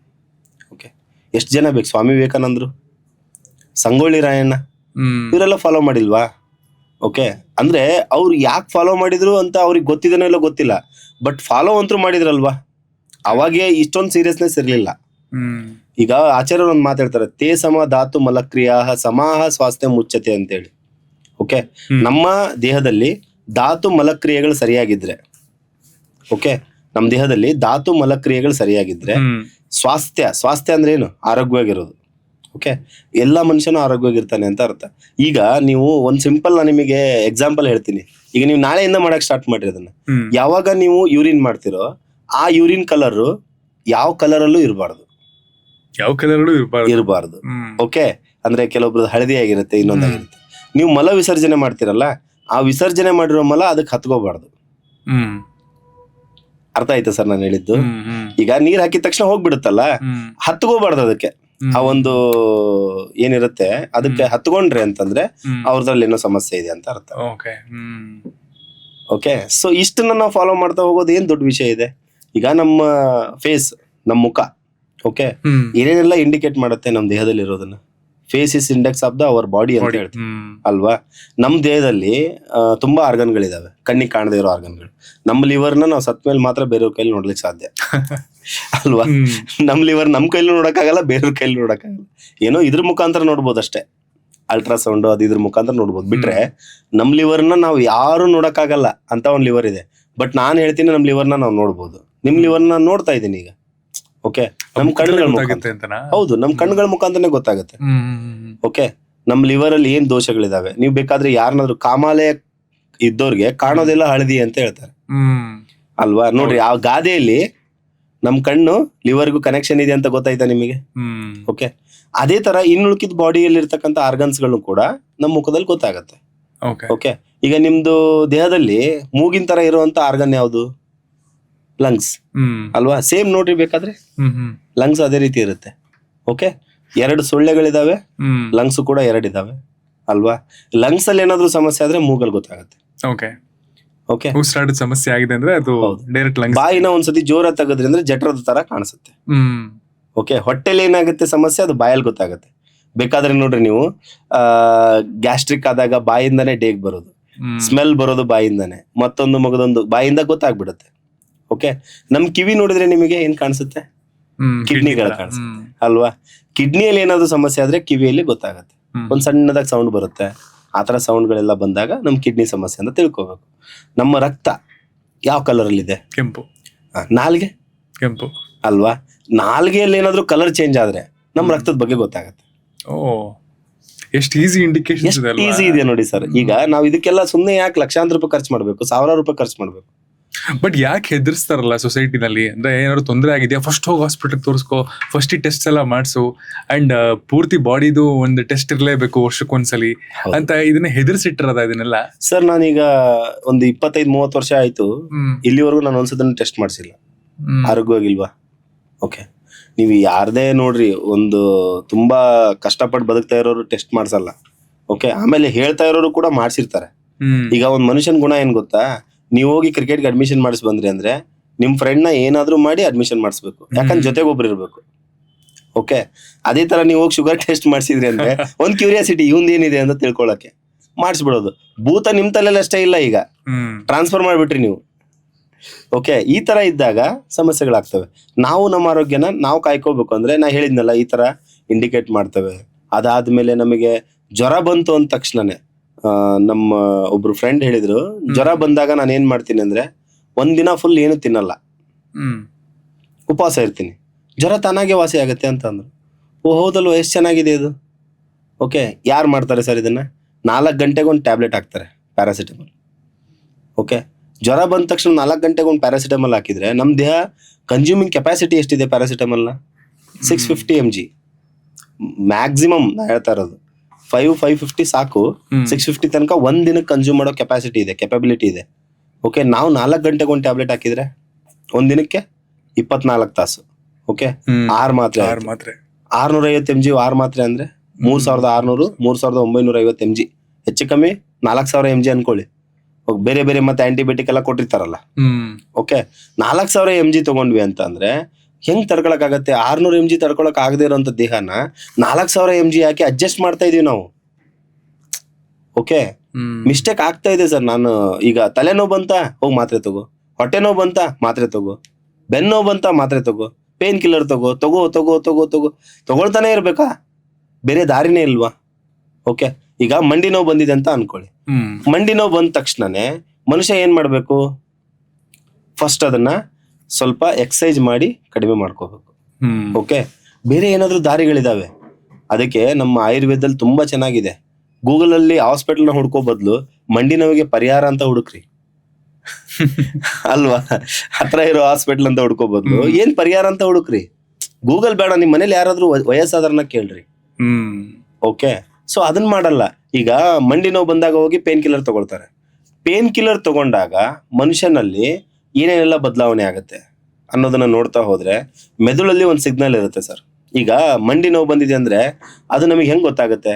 ಮಂಡಿಯಿಂದ ನರಗಳ ಮುಖಾಂತರ ನಮ್ಮ ಮೆದುಳಿಗೆ ಸಿಗ್ನಲ್ ಬರುತ್ತೆ, ನನಗೆ ನೋಯ್ತಾ ಇದೆ, ನೀ ಇದನ್ನ ಬಾಯಿಂದ ಹೇಳು. ಓಕೆ, ಆ ಪೇನ್ ಕಿಲ್ಲರ್ ಟ್ಯಾಬ್ಲೆಟ್ ಮಾಡೋ ಕೆಲಸ ಏನ್ ಗೊತ್ತಾ? ಈ ಕನೆಕ್ಷನ್ ಕಟ್ ಮಾಡೋದು. ಅದು ಪರ್ಮನೆಂಟ್ ರಿಲೀಫ್ ಅಲ್ಲ, ಟೆಂಪ್ರವರಿ. ಈಗ ಜಸ್ಟ್ ಮಂಡಿ ನೋವು ಇದೆ, ಅದು ನನಗೆ ಗೊತ್ತಾಗ್ತಾ ಇಲ್ಲ ಅಷ್ಟೇ, ಒಂಥರ ಅನಸ್ತೇಶಿಯಾ ಕೊಟ್ಟಂಗೆ. ಅರ್ಥ ಆಯ್ತಾ? ನಾವು ಅದನ್ನ ಪರ್ಮನೆಂಟ್ ಆಗಿ ಸರಿ ಮಾಡ್ಕೋಬೇಕು ಅಂದ್ರೆ ಆಯುರ್ವೇದದಲ್ಲಿ ಮಾತ್ರ ಸಾಧ್ಯ. Ayurveda the best. ಜಗತ್ತಿನಲ್ಲಿ ಅತ್ಯಂತ ಶ್ರೇಷ್ಠವಾದ ಯಾವ್ದಾದ್ರು ಒಂದು ಔಷಧಿ ಪದ್ಧತಿ ಇದೆ ಅಂತಂದ್ರೆ ಅದು ಆಯುರ್ವೇದ ಪದ್ಧತಿ. ಇದನ್ನ ಹೆಮ್ಮೆಯಿಂದ ಹೇಳಕ್ ಇಷ್ಟಪಡ್ತೀನಿ ನಾನು. ಅದನ್ನ ತೋರಿಸ್ಕೊಟ್ಟಿದ್ ಜಗತ್ತಿಗೆ ಯಾರು? ನಮ್ಮ ಭಾರತೀಯರು. ಓಕೆ, ಇಡೀ ಜಗತ್ತಿಗೆ ಆಯುರ್ವೇದನ ಪರಿಚಯ ಮಾಡಿದ್ದೆ ನಮ್ಮ ಭಾರತೀಯರು. ಬಟ್ ಹಿತ್ತಲು ಗಿಡ ಮೊದಲ ಅಂತಾರಲ್ಲ, ಆ ರೀತಿ ನಾವು ಎಲ್ಲೋ ತುಂಬಾ ಕಡೆಗಣಿಸ್ಬಿಟ್ಟಿದೀವಿ ಆಯುರ್ವೇದನ. ತುಂಬಾ ಕಡೆಗಣಿಸಿದ್ವಿ ಸರ್. ಅದನ್ನ ನಾನು ತುಂಬಾ ಬೇಜಾರಲ್ಲಿ ಹೇಳ್ತೀನಿ. ನಿಮ್ಮ ಹತ್ರ ಬರೋರು ಕೂಡ ಸುಮಾರು ಜನ ಡೌಟ್ ಇಂದಾನೆ ಬರ್ತಾರ, ಅಂದ್ರೆ ಇಲ್ಲಾಗುತ್ತಾ ಸರ್ ಇಂಗ್ಲಿಷ್ ಮೆಡಿಸಿನ್ ನಂಗೆಲ್ಲ ಆಗುತ್ತಲ್ಲ ಸರ್, ಅಥವಾ ಅಲ್ಲಿಗೊಂದ್ಸಲಿ ಹೋಗ್ಬಿಟ್ಟು ಬರಲ್ಲ, ಅಥವಾ ಅಲ್ಲಿ ಹೋಗಿ ಬರೋರು ಇದಾರ? ಹೌದು ಸರ್, ಎಲ್ಲಾ ಫೈನಲ್ ಆದ್ಮೇಲೆ ನಮ್ಮ ಹತ್ರ ಬರ್ತಾರೆ. ಎಲ್ಲೂ ವರ್ಕ್ ಆಗದೆ ಇದ್ದಾಗ ತುಂಬಾ ಬೇಜಾರಾಗತ್ತೆ ಆ ವಿಚಾರದಲ್ಲಿ. ಯಾರೋ ಒಬ್ರು ಮೊನ್ನೆ ಕಾಲಲ್ಲಿ ಗ್ಯಾಂಗ್ರೀನ್ ಆಗಿದೆ. ಓಕೆ, ಆ ಗ್ಯಾಂಗ್ರೀನ್ ಪ್ರಾಬ್ಲಮ್ ಆದಾಗ ಅವ್ರು ಏನ್ ಥಿಂಕ್ ಮಾಡಿದ್ದಾರೆ ಅಂತಂದ್ರೆ ಟ್ರೀಟ್ಮೆಂಟ್ ತಗೊಂಡ್ರೆ ಹೋಗುತ್ತೆ. ಗ್ಯಾಂಗ್ರೀನ್ ಅಂತ ಅವ್ರಿಗೆ ಗೊತ್ತಿಲ್ಲ, ಗಾಯ ಅನ್ಕೊಂಡಿದ್ದಾರೆ, ಶುಗರ್ ಇದೆ ಅವ್ರಿಗೆ. ಹೋಗಿ ಕೇಳಿದ್ದಾರೆ, ಫೈನಲ್ ಮಾಡಿದ್ದಾರೆ ಇದು ಗ್ಯಾಂಗ್ರೀನ್, ವಾಸಿ ಆಗದೇ ಇರೋ ಗಾಯಕ್ಕೆ ನಾವು ಗ್ಯಾಂಗ್ರೀನ್ ಅಂತೀವಿ. ಓಕೆ, ಅವ್ರು ಅದನ್ನು ಫೈನಲ್ ಮಾಡಿದ್ದಾರೆ. ಗ್ಯಾಂಗ್ರೀನ್ ಅಂತ ಗೊತ್ತಾದ ತಕ್ಷಣ ಅವ್ರ ತಲೆಯಲ್ಲಿ ತುಂಬಾ ಓಡಿದೆ, ಅಂದ್ರೆ ಈ ಕಾಲೆಲ್ಲ ತೆಗಿಬೇಕು ಅದೆಲ್ಲ ಬಂದಿದೆ ಅವ್ರಿಗೆ. ಓಕೆ, ಕೊನೆಗೆ ಏನ್ ಮಾಡಿದ್ದಾರೆ, ಒಂದ್ ಬೆರಳು ತೆಗ್ಸಿದ್ದಾರೆ. ಓಕೆ, 5 ಬೆರಳಿದಾವೆ ಅಂದ್ರೆ ಕೊನೆ ಬೆರಳು ತೆಗ್ಸಿದ್ದಾರೆ. ಅಲ್ಲಿಂದ ಮತ್ತದು ಸೆಕೆಂಡ್ ಬೆರಳಿ ಬಂದಿದೆ, ಬೆರಳಿಂದ ಕೆಳಗಡೆ ಹಿಂದೆ ಬಂದಿದೆ. ಓಕೆ, ಕಾಲು ಊರಾಕ್ ಬರ್ತಾ ಇಲ್ಲ, ಕಾಲು ಊರಿದ್ರೆ ಪಸ್ ಆಚೆ ಕಡೆ ಚಲ್ತಾ ಇದೆ. ಓಕೆ, ಆ ಪರಿಸ್ಥಿತಿಲಿ ಆಗಿದೆ. ಆಗಿದ್ದನ್ನ ಅವ್ರೇನ್ ಮಾಡಿದ್ದಾರೆ ಅಂದ್ರೆ ಎಲ್ಲೋ ಹಾಸ್ಪಿಟ್ಲ್ ಮುಗ್ದಿದೆ, ತಲೆ ಕೆಟ್ಟು ಹೋಗ್ಬಿಟ್ಟಿದೆ ಅವ್ರಿಗೆ. ಎಲ್ಲಿ ಹೋದ್ರು ಅಲ್ಲಿ ಎಲ್ಲಿ ಮಠ ಬಂದಿದೆ ಅದ್ರ ಮೇಲಿನ ಭಾಗ ಕಟ್ ಮಾಡ್ಬೇಕು ಅಂತ ಹೇಳ್ತಾರೆ. ಓಕೆ, ನಾವು ಮನುಷ್ಯನ ದೇಹನ ಏನ್ ಕುರಿ ಅಥವಾ ಪ್ರಾಣಿಗಳ ದೇಹನ ನಮ್ದು ಕಟ್ ಮಾಡೋದ್ರಿಂದ ಒಂದೇ ಮಾರ್ಗ ಅಲ್ಲ, ಅದಕ್ಕೆ ತುಂಬಾ ವಿಧಾನಗಳಿದಾವೆ. ಪ್ರಯತ್ನ ಮಾಡೋದ್ರಲ್ಲಿ ಏನಿದೆ, ಕಟ್ ಮಾಡ್ಸೋಕ್ಕಿಂತ ಮುಂಚೆ ಏನು ಮಾಡದೇ ಇರೋದಕ್ಕಿಂತ ಏನಾದ್ರೂ ಸ್ವಲ್ಪ ಮಾಡೋದು ಉತ್ತಮ ಅಲ್ವಾ? ಒಂದ್ಸತಿ ಕಟ್ ಮಾಡೋಕ್ಕಿಂತ ಮುಂಚೆ ಒಂದ್ ಟ್ರೈ ಮಾಡ್ರಿ, ಆಮೇಲೆ ಕಟ್ ಮಾಡೋಣ. ಇದಿದ್ದೇ ಅಲ್ವಾ ಅದು. ಈಗ ಒಂದ್ಸ ಡಿಸೈಡ್ ಆಗಿದ್ದೀರಾ ನೀವು ಅಂತಂದ್ರೆ 5 ದಿನ ಬದುಕ್ತಾರೆ ಅಂತ ಹೇಳಿದ್ದಾರೆ ಅಂತಂದ್ರೆ ಸರಿ, 4ನೇ ದಿನ ಏನಾದ್ರು ಒಂದು ಪ್ರಯತ್ನ ಮಾಡ್ಬೇಕು ನಾವು. ಓಕೆ, ನಾವು 5 ದಿನ ಬಯೋ ಹಿಂಗೆ ಹಿಂಗೆ ಹಿಂಗೆ ಬದುಕಲ್ವಂತೆ ಅಂತ ತಲೆ ಮೇಲೆ ಕೈ ಇಟ್ಕೊಂಡು ಕುತ್ಕೊಂಡೋಗ್ತಿಂತ 3ನೇ ದಿನಕ್ಕೆ ಹೋಗ್ಬಿಡ್ತಾರೆ. ಈ ತರ ಮಾಡ್ಬೇಕಲ್ವಾ? ಆತರ ಅವ್ರು ನಮ್ಮ ಹತ್ರ ಬಂದ್ರು, ಈ ತರ ಆಗಿದೆ ಸರ್ ನಮಗೆ ಅಂತ ಹೇಳಿ. ನಾವು ಅವ್ರಿಗೆ ಇಲ್ಲ, ಒಂದು ಸಿಲ್ವರ್ ಅಂತ ಬರುತ್ತೆ ನಮ್ಮಲ್ಲಿ, ಅಂದ್ರೆ ರಜತ ಭಸ್ಮ ಅಂತ. ಓಕೆ, ರಜತ ಭಸ್ಮ ಅಂದ್ರೆ ಅದನ್ನು ಸ್ವಲ್ಪ ಬಿಡಿಸಿರ್ಬೇಕು. ರಜತ ಅಂದ್ರೆ ಬೆಳ್ಳಿ. ಓಕೆ, ಹಿಂದಿನ ಕಾಲದಲ್ಲಿ ರಜತ ಭಸ್ಮ, ಸ್ವರ್ಣ ಭಸ್ಮ, ವಜ್ರ ಭಸ್ಮ ಅಂತ ಮಾಡ್ತಾ ಇದ್ರು. ಓಕೆ, ಇವೆಲ್ಲ ತುಂಬಾ ಆಯುರ್ವೇದದ ಪ್ರಾಪರ್ಟಿಗಳು.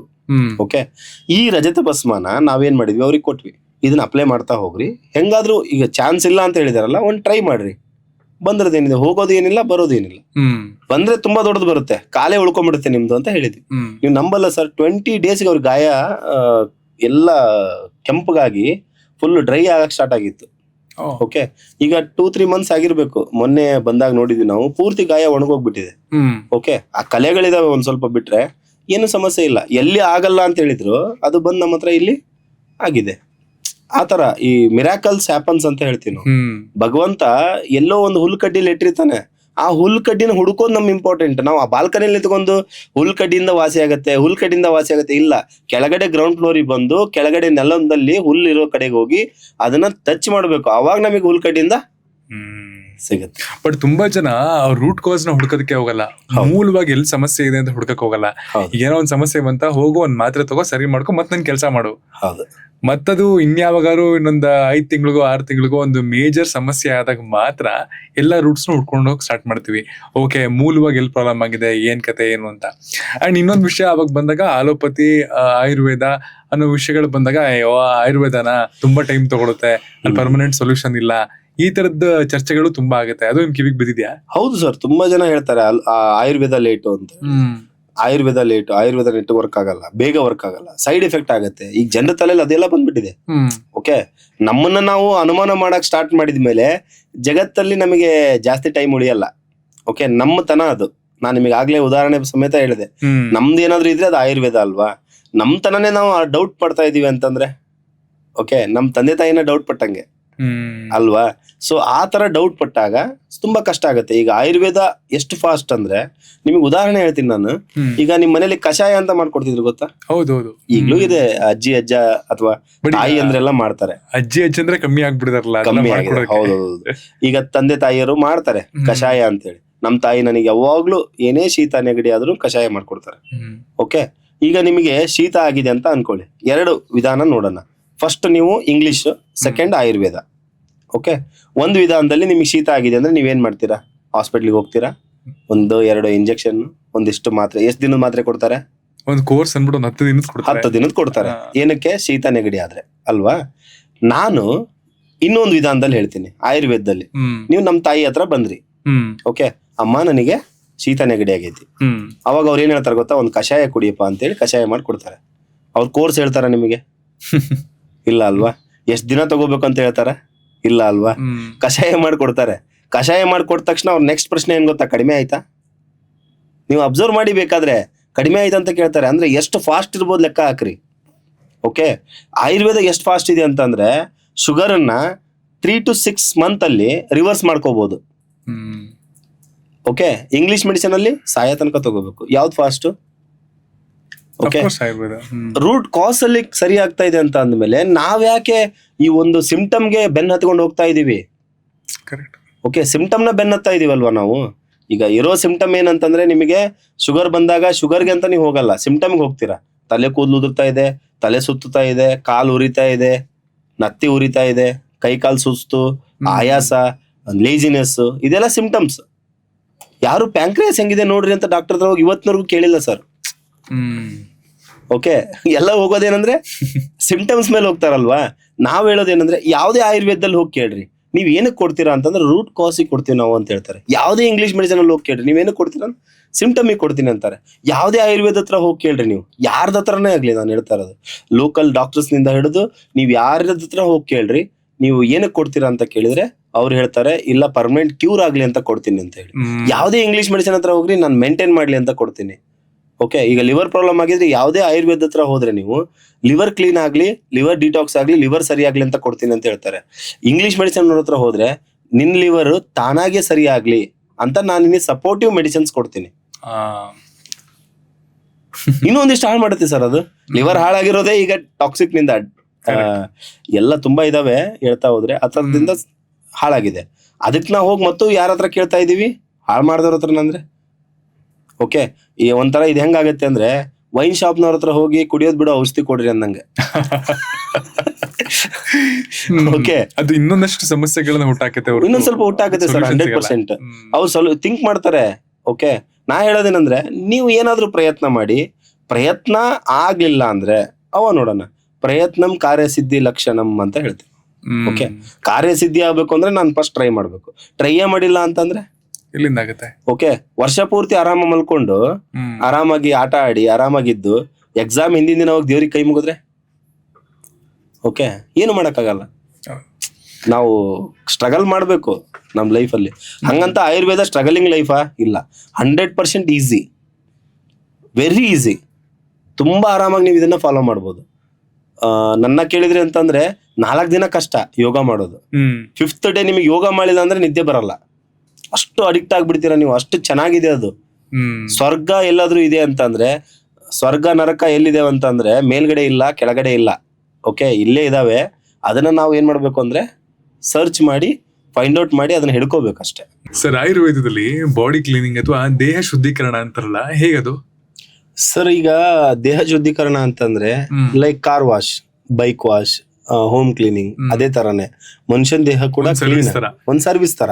ಈಗ ನೀವು ಯಾವ್ದೋ ಒಂದು 50-60 ಸಾವಿರ ರೂಪಾಯಿ ಬೈಕ್ ಅಥವಾ ಕಾರ್ಗೆ, ಲಕ್ಷಾಂತರ ರೂಪಾಯಿ ಕಾರ್ಗೆ ನಾವು ಸರ್ವಿಸ್ ಮಾಡಬೇಕು, ಆಯಿಲ್ ಚೇಂಜ್ ಮಾಡಿಸ್ಬೇಕು ಅಂತಂದ್ರೆ ನಮ್ ದೇಹಕ್ಕೂ ಕೂಡ ಒಂದ್ ಸರ್ವಿಸ್ ಬೇಕಾಗತ್ತೆ.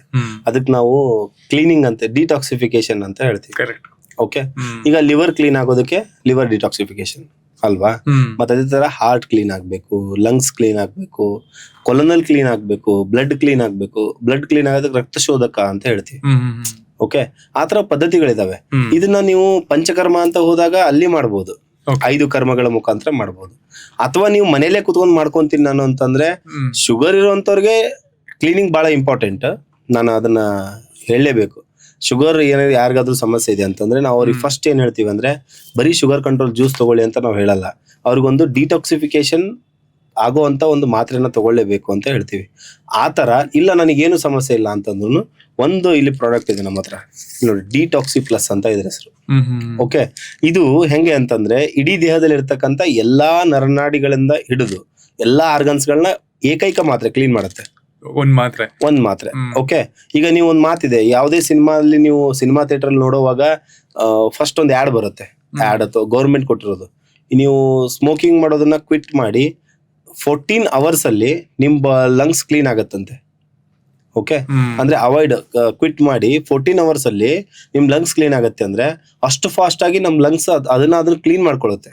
ಓಕೆ, ಈ ತರದ್ ಒಂದ್ ಏನಾದ್ರು ಸಪೋರ್ಟಿವ್ ಕೊಟ್ಬಿಟ್ವಿ ಅಂತಂದ್ರೆ ಇನ್ನೂ ಬೇಗ ಆಗತ್ತೆ. ಓಕೆ, ಇದು ಒಂದು ಕೋರ್ಸ್ ತರ ಮಾಡೋದು ಇನ್ನೂ ಒಳ್ಳೇದು. ಓಕೆ, ಈಗ ಶುಗರ್ ರಿವರ್ಸಲ್ ಅಂತ ಬಂದಾಗ ಮೇನ್ ಏನಂತಂದ್ರೆ ಲಿವರ್ ಕ್ಲೀನ್ ಆಗೋದು ಇಂಪಾರ್ಟೆಂಟ್. ಓಕೆ, ಲಿವರ್ ಕಿಡ್ನಿ ಸ್ವಚ್ಛ ಆಗೋದು, ಅದಾದ್ಮೇಲೆ ರಕ್ತ ಶುದ್ಧೀಕರಣ ಆಗೋದು ಬಹಳ ಇಂಪಾರ್ಟೆಂಟ್. ಅದರಲ್ಲಿ ಒಂದು ಡಿಟಾಕ್ಸಿ ಪ್ಲಸ್ ನ ಬಳಕೆ ಮಾಡಬಹುದು. ಬಟ್ ಆಯುರ್ವೇದದ ಈ ಮಾತ್ರೆಗಳಲ್ಲಿ ಯಾವ ಸೈಡ್ ಎಫೆಕ್ಟ್ಸ್ ಇರಲ್ವಾ? ಇದು 100% ಸೈಡ್ ಎಫೆಕ್ಟ್ ಫ್ರೀ ಸರ್, ಇರೋದೇ ಇಲ್ಲ ಇದರಲ್ಲಿ. ಓಕೆ. ಇದನ್ನ ನೀವು 1 ತಿಂಗಳಿಗೆ 60 ಕ್ಯಾಪ್ಸೂಲ್ಸ್ ಅಂತ ಇದೆ ಇದ್ರ ಮೇಲೆ. 60 ಕ್ಯಾಪ್ಸೂಲ್ಸ್ ಒಂದೇ ದಿನ ತಗೊಂಡ್ರೆ ಏನು ಸೈಡ್ ಎಫೆಕ್ಟ್ ಆಗಲ್ಲ. ಓಕೆ, ಇದು ಅಷ್ಟು ಬೆನಿಫಿಟ್ ಇರುತ್ತೆ, ಸೈಡ್ ಬೆನಿಫಿಟ್ ಇರುತ್ತೆ.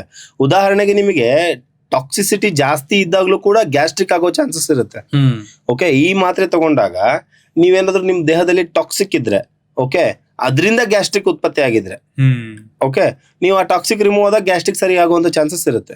ಈ ತರ ಸೈಡ್ ಎಫೆಕ್ಟ್ ಗಿಂತ ಸೈಡ್ ಬೆನಿಫಿಟ್ ಇರುತ್ತೆ ಆಯುರ್ವೇದದಲ್ಲಿ. ಓಕೆ, ಆಮೇಲೆ ತುಂಬಾ ಜನ ಆಯುರ್ವೇದ ಅನ್ನೋದನ್ನ ಒಂಥರ ಮಾರ್ಕೆಟಿಂಗ್ ಸ್ಕಿಲ್ ಆಗಿ ಯೂಸ್ ಮಾಡ್ಕೊಂಡು ಆ ಪ್ರಾಡಕ್ಟ್ ಮೇಲೆ ಇದು ಆಯುರ್ವೇದದಿಂದ ತಯಾರಾಗಿರುವಂತಹ ಪ್ರಾಡಕ್ಟ್ ಅಂತ ಹಾಕೊಂಡ್ಬಿಡ್ತಾರೆ. ಅಲ್ಲಿ ಅದು ಜೆನ್ಯೂನ್ ಆಗಿರುವಂತಹ ಆಯುರ್ವೇದ ಪ್ರಾಡಕ್ಟ್ ಅಲ್ವಾ ಅಂತ ಹೆಂಗ್ ಗೊತ್ತಾಗುತ್ತೆ ನಮ್ಗೆ? ಸರ್, ಒಂದು ಸಿಂಪಲ್ ಆಗಿ ಹೇಳ್ಬೇಕು ಅಂತಂದ್ರೆ, ಈಗ ಮಾರ್ಕೆಟಿಂಗ್ ತುಂಬಾ ಮಾಡ್ತಾರೆ. ಒಂದು ನಮ್ಮ ಆಯುರ್ವೇದದಲ್ಲಿ ಆಯುಷ್ ಲೈಸೆನ್ಸ್ ಅಂತ ಇದೆ. ಓಕೆ, ಈಗ ನೋಡ್ರಿ, ಉದಾಹರಣೆಗೆ ಒಂದು ಪ್ರಾಡಕ್ಟ್ ತಯಾರು ಮಾಡ್ಬೇಕು ಅಂತಂದ್ರೆ ಅದರಲ್ಲಿ ಒಂದು 4 ಆಯುರ್ವೇದ ಹರ್ಬ್ ಹಾಕಿದೀವಿ ಅಂತ ಅನ್ಕೊಳ್ಳಿ. ಒಂದು ಅಶ್ವಗಂಧ, ಮುಲೇತಿ, ಗೋಜಿಬೇರಿ, ತುಳಸಿ ಅಂತ ಅನ್ಕೊಳ್ಳಿ. 4 ಐಟಮ್ಸ್ ಹಾಕಿದೀವಿ. ಈ 4ನ್ನ 1% ಹಾಕಿದ್ರು ಕೂಡ 4 ಹಾಕದಂಗೆ. ಓಕೆ, ಓಕೆ, 4ನ್ನ 25% ಹಾಕಿದ್ರು ಕೂಡ 4 ಹಾಕದಂಗೆ. ಓಕೆ, ಅದಕ್ಕೋಸ್ಕರ ನಮ್ಮ ಸಂಸ್ಥೆನ ಚೂಸ್ ಮಾಡ್ಕೊಳ್ಳಿ ಅಂತ ನಾವ್ ಹೇಳೋದು. ಇದು ನಮ್ದ್ರಲ್ಲಿ ತುಂಬಾ ಆಯುರ್ವೇದಿಕ್ ಸಂಬಂಧಪಟ್ಟಂಗ ಔಷಧಿಗಳು ಸಿಗ್ತವೆ. ಉದಾಹರಣೆಗೆ ನೀವು ಕೆಮ್ಮಿನಿಂದ, ಕಾಫ್ ಟು ಕ್ಯಾನ್ಸರ್ ಅಂತೀವಿ ನಾವು ಯಾರೇ ಮಾತಾಡುವಾಗ. ಕೆಮ್ಮು, ಒಂದ್ ಸಣ್ಣ ಕೆಮ್ಮಿದೆ ಅಂತಂದ್ರೆ ಅದಕ್ಕೆ ಇಂಗ್ಲಿಷ್ ಮೆಡಿಸಿನ್ ತಗೋಬೇಡಿ, ಅದಕ್ಕೆ ಮನೆ ಮದ್ದು ಮಾಡಿ. ಮನೆ ಮದ್ದು ಮಾಡಕ್ಕಾಗಲ್ಲ ನನಗೆ, ಇಲ್ಲ ಸರ್ ನಾನು IT ಫೀಲ್ಡ್ ಅಲ್ಲಿ ಇರ್ತೀನಿ, ಮನೆ ಮದ್ದು ಮಾಡಕ್ಕಾಗಲ್ಲ, ನಮ್ಮ ಮನೇಲಿ ಯಾರು ಹಿರಿಯರಿಲ್ಲ, ಮಾಡಕ್ಕಾಗಲ್ಲ. ಸರಿ, ಹಾಗಿದ್ರೆ ನಮ್ದೊಂದು ಕಾಫ್ ಸಿರಪ್ ತಗೊಳ್ಳಿ. ಇದೆಲ್ಲ ಮೂಲತಃ ಮನೆ ಮದ್ದಿಂದಾನೇ ತಯಾರಾಗಿರೋದು. ಹೌದು ಸರ್, ಆಯುರ್ವೇದ ಅಂದ್ರೆ ಮನೆ ಮದ್ದು. ಓಕೆ, ಏನಂದ್ರೆ ಕಾಡು ಮದ್ದು, ಮನೆ ಮದ್ದು ಅಂತ ಹೇಳ್ತೀವಿ ನಾವು ಇದಕ್ಕೆ. ಓಕೆ, ಈಗ ಒಂದು ಕಾಡಲ್ಲಿ ಸಿಗೋ ವನಸ್ಪತಿಗಳು ಮನೇಲಿ ಸಿಗುವಂತ, ಈಗ ನೋಡ್ರಿ ಉದಾಹರಣೆಗೆ ನೀವೀಗ ಏಲಕ್ಕಿ, ಶುಂಠಿ, ಬೆಳ್ಳುಳ್ಳಿ, ಈಗ ಅದನ್ನ ಕೃಷಿ. ಓಕೆ, ಬಟ್ ಮುಂಚೆ ಅದು ಕಾಡಲ್ಲಿ ಒಂದು ಪದಾರ್ಥ ಅಷ್ಟೇ ಅಲ್ವಾ. ಈಗ ಶುಂಠಿ ಕಷಾಯ ಅಂದ ತಕ್ಷಣನೇ ಶುಂಠಿ ಮನೇಲಿರೋದ್ರಿಂದ ಮನೇಲಿರೋದನ್ನೇ ಮನೆ ಮದ್ದು ಇಲ್ಲ, ಅದು ಕೂಡ ಕಾಡು ಮದ್ದೆ. ಬಟ್ ಅದೇನಂದ್ರೆ ಮನೇಲಿದೆ ಅಷ್ಟೇ. ಈಗ ನಾವು ಅದನ್ನ ಬಳಕೆ ಮಾಡ್ತಾ ಇದೀವಿ ಯಥೇಚ್ಛವಾಗಿ. ಓಕೆ, ಎಲ್ಲದಕ್ಕೂ ಒಂದು ಲಿಮಿಟ್ ಅಂತ ಇರುತ್ತೆ. ಲಿಮಿಟ್ ಮೀರಿ ಜಾಸ್ತಿ ಬಳಕೆ ಮಾಡೋದು ತಪ್ಪೆ. ಈಗ ಹಂಗಂತ ಹೇಳಿ ಬೆಳಿಗ್ಗೆ ಒಂದು, ಮಧ್ಯಾಹ್ನ ಒಂದು, ಸಂಜೆ ಒಂದು, ರಾತ್ರಿ ಒಂದು ಕಷಾಯ ಕುಡಿದ್ ಬಿಟ್ರೆ ಎಕ್ಸೆಸ್ ಆಫ್ ಹೀಟ್ ಆಗ್ಬಿಡುತ್ತೆ. ಓಕೆ, ಸೊ ಅದಕ್ಕೋಸ್ಕರ ಅಂತ ಸಮಸ್ಯೆಯಿಂದನೂ ದೂರ ಇರಬೇಕು ಅಂದ್ರೆ ಒಂದು ಕಾಫ್ ಕೇರ್ ಅಂತ ನಮ್ಮಲ್ಲಿ ಸಿಗುತ್ತೆ. ಅದಾದ್ಮೇಲೆ ಇನ್ನೂ ಒಂದು ನಮ್ಮಲ್ಲಿ ಒಂದು ಇದು ಸಿಗುತ್ತೆ, ಏನಂತಂದ್ರೆ ಮೋರಿಂಗಾ ಅಂತ ಹೇಳಿ.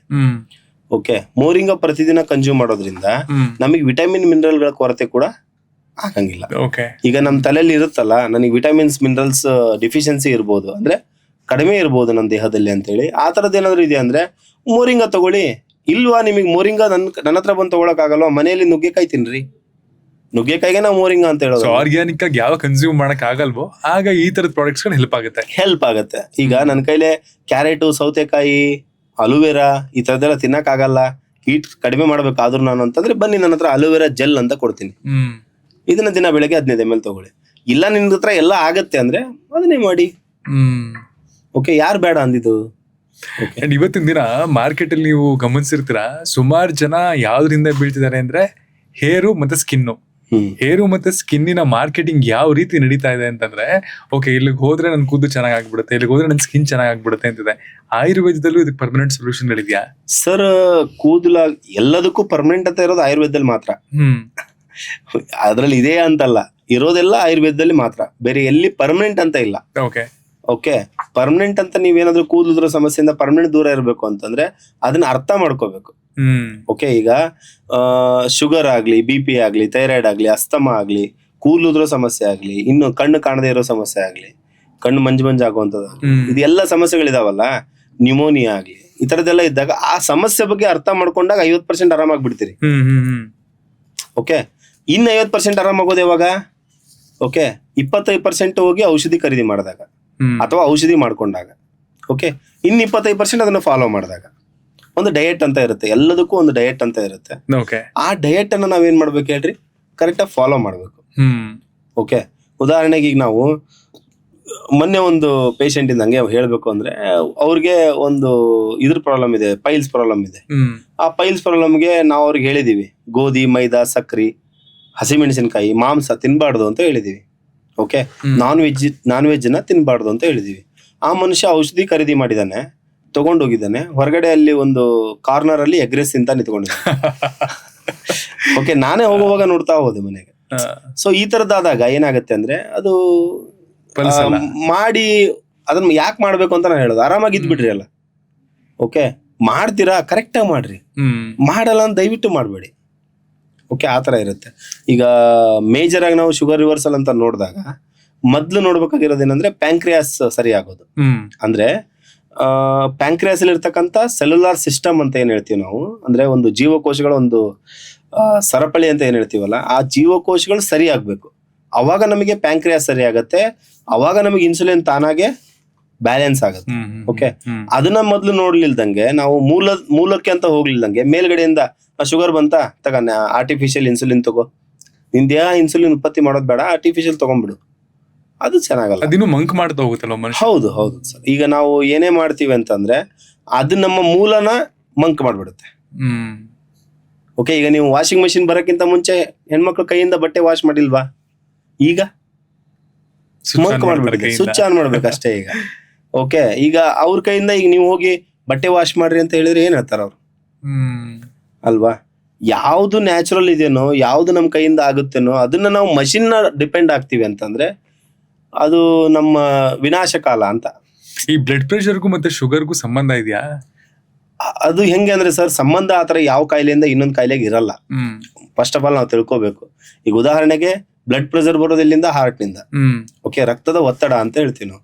Sugar ಬರೋದೆಲ್ಲಿಂದ pancreas. ಶುಗರ್ಗೂ ಪ್ಯಾಂಕ್ರಿಯಾಸ್ಗೂ ಹಾರ್ಟ್ಗೂ ಆತರ ಇರಲ್ಲ, ಒಂದು ಚೈನ್ ಇರುತ್ತೆ ಬಾಡಿ ಒಳಗಡೆ. ತಲೆಯಿಂದ ಹಿಡಿದು ಕಾಲ್ವರ್ಗುನು ಕೂಡ ನರಮಂಡಲಗಳಂತ ಇರ್ತವೆ. ಒಂದು ಆರ್ಗನ್ ಇಂದ ಇನ್ನೊಂದು ಆರ್ಗನ್ ಇನ್ಫ್ಲೂಯೆನ್ಸ್ ಆಗ್ತವೆ. ಬಟ್ ಈಗ ಏನ್ ಮಾಡ್ತೀವಿ ಅಂದ್ರೆ ನಾವು ಶುಗರ್ ಬಂತು ಅಂತ ಅನ್ಕೊಳ್ಳಿ, ನಮ್ಮ ದೇಹದಲ್ಲಿ ಏನಾಗುತ್ತೆ, ಶಕ್ತಿ ಕುಂದತೆ ಸ್ಟಾರ್ಟ್ ಆಗುತ್ತೆ. ಓಕೆ, ನಮಗೆ ಬೇಕಾಗಿರೋಷ್ಟು ಎನರ್ಜಿ ಇರಲ್ಲ ನಮ್ಮ ಬಾಡಿ ಒಳಗಡೆ. ಎನರ್ಜಿ ಇಲ್ಲ ಅಂದ್ರೆ ಬ್ಲಡ್ ಸರಿಯಾಗಿ ಪಂಪ್ ಆಗಲ್ಲ, ಅವಾಗ BP ಸಮಸ್ಯೆ ಬರಲ್ಲ. ಆ ತರ ಆಗ್ಬೋದು. ಬಿಟ್ರೆ ಆ ಕಾಯಿಲೆಯಿಂದ ಇನ್ನೊಂದು ಕಾಯಿಲೆ ಬರುತ್ತೆ, ಆ ತರ ಇಲ್ಲ. ಅದಕ್ಕೆ ಮೆಡಿಕೇಶನ್ ಮಾಡಿ. ಈಗ ನಾನ್ ನೋಡಿದಂಗೆ 40 ವರ್ಷದಿಂದ ಶುಗರ್ ಇರೋರು ಇದಾರೆ, ಎಷ್ಟೋ ಜನ 40 ವರ್ಷದಿಂದ BP ಇರೋರು ಇದಾರೆ. ಅವ್ರಿಗೆ ಶುಗರ್ ಬಂದಿಲ್ಲ, ಇವ್ರಿಗೆ BP ಬಂದಿಲ್ಲ. ಓಕೆ, ಆತರ ಇನ್ನೊಂದ್ರಿಂದ ಇನ್ನೊಂದು ಇನ್ಫ್ಲೂಯೆನ್ಸ್ ಆಗಲ್ಲ. ಬಟ್ ನಾವೇನ್ ಮಾಡ್ಬೇಕು ಅಂದ್ರೆ ಇನ್ಫ್ಲೂಯೆನ್ಸ್ ಆಗದೆ ರೀತಿ ಮಾಡ್ಬೇಕು. ಓಕೆ, ರಿವರ್ಸಲ್ ಅಂತ ಏನ್ ಹೇಳ್ತೀವಿ, ಆ ರಿವರ್ಸಲ್ ಕಡೆಗೆ ಹೋದಾಗ BPನೂ ರಿವರ್ಸ್ ಮಾಡ್ಕೋಬಹುದು, ಶುಗರ್ನು ರಿವರ್ಸ್ ಮಾಡ್ಕೋಬಹುದು, ಥೈರಾಯ್ಡ್ನು ರಿವರ್ಸ್ ಮಾಡ್ಕೋಬಹುದು, ಎಲ್ಲದನ್ನು ರಿವರ್ಸ್ ಮಾಡ್ಕೋಬಹುದು. ಈ ಹೃದಯ ಸಂಬಂಧಿ ಕಾಯಿಲೆಗಳಿಗೆ SUPL ಅಲ್ಲಿ ಏನ್ ಪರಿಹಾರಗಳಿದೆ? ಹೃದಯ ಸಂಬಂಧಿ ಅಂತ ಬಂದಾಗ ಸರ್ ನೋಡ್ರಿ, ನಮ್ಮಲ್ಲಿ ಒಂದು ಕೋಎಂಜೈಮ್ Q10 ಅಂತ ಬರುತ್ತೆ. ಇದು ಒಂದು ಆಯುರ್ವೇದ.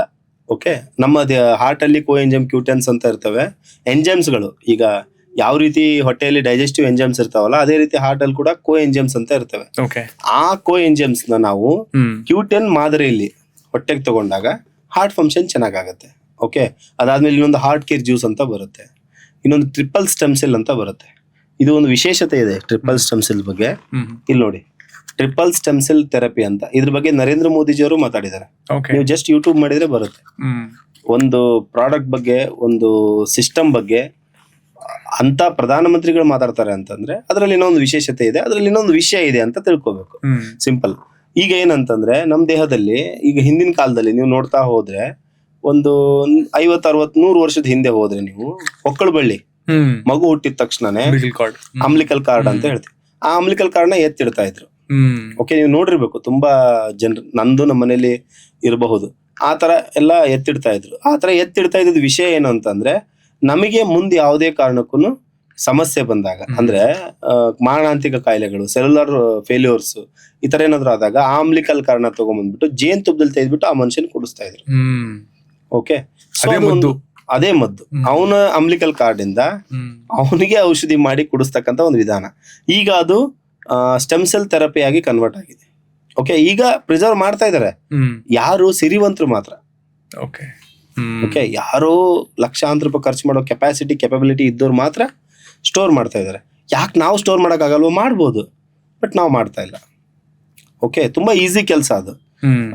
ಒಂದು ಅಂಬ್ಲಿಕಲ್ ಕಾರ್ಡ್ನ ಒಂದು ಮಡಿಕೆಯಲ್ಲಿ ಅಥವಾ ಒಂದು ಮನೆ ಮೇಲ್ಗಡೆ ಒಣಗಿಸ್ಬಿಟ್ಟು ಇಟ್ವಿ ಅಂತಂದ್ರೆ ಎಷ್ಟು 100 ವರ್ಷ ಆದ್ರೂ ಅದು ಅಲ್ಲೇ ಇರುತ್ತಲ್ಲ. ಅದನ್ನ ಸ್ಟೋರ್ ಮಾಡಿಡೋ ನೆಸೆಸಿಟಿ ಇರಲ್ಲ. ಬಟ್ ಈಗ ತುಂಬಾ ತಂತ್ರಜ್ಞಾನ ಮುಂದುವರೆದಿರೋದ್ರಿಂದ ಆ ತರ ಎಲ್ಲ ಸ್ಟೋರ್ ಮಾಡುವಂತ ಚಾನ್ಸಸ್ ತುಂಬಾ ಇದೆ. ಈಗ ಆ ಒಂದ್ ಸಿಸ್ಟಮ್ ನಮ್ ದೇಹಕ್ಕೆ ಡೈರೆಕ್ಟ್ ಆಗಿ ತಗೊಳಕ್ ಬರಲ್ಲ. ಈಗ ನಿಮ್ಮ ಅಂಬ್ಲಿಕಲ್ ಕಾರ್ಡ್ ನಾ ಎಲ್ಲಿ ಹುಡ್ಕೊಂತ ಹೋಗ್ಲಿ? ಹಿಂದೆ ಹಂಗಿರ್ಲಿಲ್ಲ, ಚಿಕ್ಕ ಊರ್ ಇರ್ತಿತ್ತು, ಆ ಊರಲ್ಲಿ ಸ್ವಲ್ಪ ಮಾತ್ರ ವೈದ್ಯರು ಇರ್ತಿದ್ರು, ಸ್ವಲ್ಪ ಮಾತ್ರ ಮನೆಗಳು ಇರ್ತಿದ್ವು. ಆ ಮನೆಗಳಲ್ಲಿ ಏನೋ ಸಮಸ್ಯೆ ಆದ್ರೆ ವೈದ್ಯರು ಮನೆಗೆ ಹೋಗ್ತಿದ್ರು ಅಥವಾ ವೈದ್ಯರ ಮನೆಗೇನೆ ಅವ್ರು ಬರ್ತಿದ್ರು. ಅದು ಒಂದು ಸಿಸ್ಟಮ್ ಇತ್ತು, ಅವಾಗೆಲ್ಲ ಫಾಲೋ ಮಾಡ್ಬೋದಿತ್ತು. ಈಗಿನ ಜನಸಂಖ್ಯೆ, ಈಗಿನ ಒಂದು ಪಾಪ್ಯುಲೇಷನ್ ನೋಡಿದಾಗ ನಮಗೇನ್ ಅನ್ಸುತ್ತೆ ಅಂದ್ರೆ ಅದೇ ಆ ತರದೆಲ್ಲ ಮಾಡಕ್ ಆಗಲ್ಲ. ಓಕೆ, ಅವಾಗ ನಾವೇನ್ ಮಾಡ್ಬೋದು ಅಂದ್ರೆ ಇದು ಒಂದು ಟ್ರಿಪಲ್ ಸ್ಟೆಮ್ ಸೆಲ್ ಅಂತ ಇದೆ. ಇದು ಸ್ಟೆಮ್ ಸೆಲ್ ಥೆರಪಿ ಅಂತ. ಉದಾಹರಣೆಗೆ ಗ್ರೀನ್ ಆಪಲ್ ಅಲ್ಲಿರುವಂತ ಸೆಲ್ಸ್, ಈ ಒಂದು ಗ್ರೀನ್ ಆಪಲ್ ಅಂತ ಇದೆ ಸರ್, ಅದನ್ನ ಕಟ್ ಮಾಡಿದ್ರೆ ಪೂರ್ತಿ ಬೆಳೆಯುತ್ತೆ. ಓಕೆ, ಅದೊಂದು ಸ್ಪೆಷಾಲಿಟಿ. ಬೇಗ ಸೆಲ್ಯುಲರ್ ಫಂಕ್ಷನ್ಸ್ ಆಕ್ಟಿವ್ ಆಗ್ತವೆ, ಅದರಲ್ಲಿ ಬೇಗ ಸೆಲ್ಸ್ ರೀಗ್ರೋತ್ ಆಗುತ್ತೆ. ಓಕೆ, ಇನ್ನೊಂದು ಸ್ಟೆಮ್ ಗಿಡ. ಈಗ ಯಾವುದೇ ಒಂದು ಗಿಡ ನೋಡಿದ್ರೆ ಅಂದ್ರೆ ಹಸಿರು ಗಿಡಗಳ ಅದರಲ್ಲಿ ಇರ್ತಕ್ಕಂಥ ಸ್ಟೆಮ್, ಆ ಸ್ಟೆಮ್ ನ ಮತ್ತೆ ಗ್ರೀನ್ ಆಪಲ್ ಇರ್ತಕ್ಕಂಥ ಸೆಲ್ಸ್ ಅನ್ನ, ಆ ಎರಡನ್ನ ಕನೆಕ್ಟ್ ಮಾಡಿದಾಗ ತಯಾರಾಗೋದು ಏನಂತಂದ್ರೆ ಟ್ರಿಪಲ್ ಸ್ಟೆಮ್ ಸೆಲ್ ಅಂತ ಹೇಳಿ. ಓಕೆ, ಇದರಲ್ಲಿ ಯಾವುದೇ ಮಾಂಸ ಬಳಕೆ ಆಗಿಲ್ಲ. ಇದನ್ನ ಡೈರೆಕ್ಟ್ ಆಗಿ ಏನ್ ಮಾಡ್ಬೋದು ಅಂತಂದ್ರೆ ಬೆಳಗ್ಗೆ ಒಂದು 10 ಡ್ರಾಪ್ಸ್, ಸಂಜೆ ಒಂದು 10 ಡ್ರಾಪ್ಸ್ ನ ಬಿಸಿ ನೀರಲ್ಲಿ ಮಿಕ್ಸ್ ಮಾಡ್ಕೊಂಡು ಕುಡಿದ್ರಿ ಅಂತಂದ್ರೆ ನಿಮ್ಮ ಸತ್ತೋಗಿರ್ತಕ್ಕಂಥ ಸೆಲ್ಸ್ಗಳು ದೇಹದಲ್ಲಿ, ಅಂದ್ರೆ ಒಂದು ಸೆಲ್ಸ್ಗೆ ಜೀವಿತಾವಧಿ ಅಂತ ಇರುತ್ತೆ. ಓಕೆ, ಮುಂಚೆ 120 ದಿನ ಬದುಕ್ತಾ ಇದ್ವು ಸೆಲ್ಸ್, ಅದಕ್ಕೆ 120 ವರ್ಷ ಆಯಸ್ಸಿತ್ತು. ಓಕೆ, ಈಗ 50-60 ದಿನ ಅಷ್ಟೇ ಬದುಕೋದು. ಓಕೆ, ಈಗ 50-60 ವರ್ಷ ಆಯಸ್ಸಾಗಿದೆ. ಇದನ್ನ ಬಳಕೆ ಮಾಡಿದ್ರೆ ಅದ್ರ ಲೈಫ್ ಟೈಮ್ ಜಾಸ್ತಿ ಆಗುತ್ತೆ, ಸ್ಪ್ಯಾನ್ ಜಾಸ್ತಿ ಆಗುತ್ತೆ. ಓಕೆ, ಆ ಒಂದು ಅವಧಿಯಲ್ಲಿ ನಿಮಗೆ ರೋಗಗಳು ಕೂಡ ದೂರ ಆಗಕ್ಕೆ ಚಾನ್ಸಸ್ ಜಾಸ್ತಿ ಇರುತ್ತೆ. ಈಗ ಹಾರ್ಟ್ ಫೇಲ್ಯೂರ್ ಅಂದ್ರೆ ಹಾರ್ಟ್ ಫೇಲ್ಯೂರ್ ಅಲ್ಲ, ಹಾರ್ಟ್ ಅಲ್ಲಿರೋ ಸೆಲ್ಸ್ ಫೇಲ್ಯೂರ್. ಲಿವರ್ ಫೇಲ್ಯೂರ್ ಅಂದ್ರೆ ಲಿವರ್ ಅಲ್ಲಿರೋ ಸೆಲ್ಸ್ ಫೇಲ್ಯೂರ್. ಓಕೆ, ಅದೇ ತರ ಪ್ಯಾಂಕ್ರಿಯಾಸ್ ಫೇಲ್ಯೂರ್ ಆದಾಗಲೇ ಶುಗರ್ ಸಮಸ್ಯೆ ಬರೋದಲ್ವಾ. ಅದಕ್ಕೋಸ್ಕರ ನಾವು ಇದನ್ನ ತಗೊಂಡಾಗ ಡೈರೆಕ್ಟ್ ಪ್ಯಾಂಕ್ರಿಯಾಸೇ ಆಕ್ಟಿವೇಟ್ ಆದಾಗ ನಮಗೆ ಶುಗರ್ ಸಮಸ್ಯೆನೂ ಇರಲ್ಲ, ಪ್ಯಾಂಕ್ರಿಯಾಟಿಟಿಸ್ ಸಮಸ್ಯೆಗಳು ಕೂಡ ಇರಲ್ಲ. ಆ ತರ ಇರುತ್ತೆ ಸರ್. ಓಕೆ, ಆಯುರ್ವೇದದಲ್ಲಿ ಯಾವ್ದಾದ್ರು ಒಂದಷ್ಟು ಫುಡ್ಸ್ ಗಳನ್ನ ಅವಾಯ್ಡ್ ಮಾಡ್ಬೇಕು ಅಂತ ಹೇಳ್ತಾರ, ಅಥವಾ ನಾವು ತಿಂತಿರುವಂತಹ ಒಂದು ದಿನನಿತ್ಯದ ಆಹಾರ ಪದ್ಧತಿಗಳಲ್ಲಿ ಇದನ್ನ ಅವಾಯ್ಡ್ ಮಾಡಿದ್ರೆ ಒಳ್ಳೇದು ಅಂತ ಏನಾದ್ರು ಇದೆಯಾ ಸರ್? ಆಯುರ್ವೇದದಲ್ಲಿ ಹೋದಾಗ ನಾವೇನ್ ಮಾಡ್ಬೋದು ಅಂತಂದ್ರೆ, ಈಗ ನಾನು ನಿಮ್ ಮೊದ್ಲೇ ಹೇಳಿದೀನಿ, ಗೋಧಿ ಮೈದಾ ಸಕ್ಕರೆ ಬಿಟ್ರೆ ಅದು ಏನಿಲ್ಲ, ಅದನ್ನ ಬಿಟ್ರೆ ಸಮಸ್ಯೆ ಇಲ್ಲ. ಜೊತೆಗೆ ಬದ್ನೆಕಾಯಿ ಆಯುರ್ವೇದದಲ್ಲಿ ಹೇಳಿಲ್ಲ. ಬದ್ನೆಕಾಯಿ ನಂಜಿನ ಪದಾರ್ಥ. ಈಗ ನಿಮಗೆ ಇನ್ನೂ ಈಸಿಯಾಗಿ ಹೇಳ್ಬೇಕು ಅಂದ್ರೆ, ನೀವು ಈಗ ಯಾರು ಈ ವಿಡಿಯೋ ನೋಡ್ತಾ ಇರ್ತಾರೋ ಅವ್ರಾಗ್ಲಿ ಅಥವಾ ನೀವೇ ಆಗ್ಲಿ, ನಿಮ್ ಮನೇಲಿ ಹಿರಿಯರನ್ನ ಹೋಗಿ ನಂಜಿನ ಪದಾರ್ಥಗಳು ಯಾವ್ದು ಅಂತ ಕೇಳ್ರಿ. ಓಕೆ, ನಂಜಿನ ಪದಾರ್ಥಗಳು, ಆ ನಂಜಿನ ಪದಾರ್ಥಗಳನ್ನ ನಾವು ತಿನ್ಬಾರ್ದು ಅಷ್ಟೇ. ಆಯುರ್ವೇದ ಹೇಳಿರೋದು ಏನಂತಂದ್ರೆ ನಂಜಿರ್ತಕ್ಕಂಥ ಐಟಮ್ಸ್ ನ ತಿನ್ಬೇಡ್ರಿ. ಓಕೆ, ಅದರಲ್ಲಿ ಕೆಲವೊಂದನ್ನ ನಾವು ತಿಂದು ತಡ್ಕೊಳ್ಳೋ ಶಕ್ತಿ ಇರುತ್ತೆ. ಉದಾಹರಣೆ, ಪೈಲ್ಸ್ ಬಂದಿರೋರು ಮೆಣಸಿನಕಾಯಿ ತಿನ್ಬಾರ್ದು.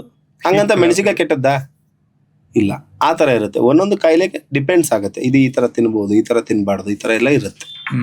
ಕಾಯಿಲೆ ಬಂದ್ಮೇಲೆ ಎಲ್ಲರೂ ಡಾಕ್ಟರ್ನ ಹೋಗಿ ಮೀಟ್ ಮಾಡ್ತೀವಿ. ಆಯುರ್ವೇದ ಆಗ್ಲಿ ಅಲೋಪತಿ ಆಗ್ಲಿ, ಒಂದು ಸೈಲೆಂಟ್ ಅಲಾರಮ್ಸ್ ಬಾಡಿದೆ ನಮ್ಗೆ ಸಿಗ್ನಲ್ ಕೊಡ್ತಾ ಇದೆ, ಮುಂಚಿತವಾಗಿ ನಮಗೆ ಗೊತ್ತಾಗ್ತಿದೆ, ಬಟ್ ನಾವು ಅದನ್ನ ಗುರುತಿಸ್ತಿಲ್ಲ ಅಂದ್ರೆ ಏನು ಸರ್? ಸಡನ್ ಆಗಿ ಕೂದಲು ಉದುರಕ್ ಸ್ಟಾರ್ಟ್ ಆಯ್ತು.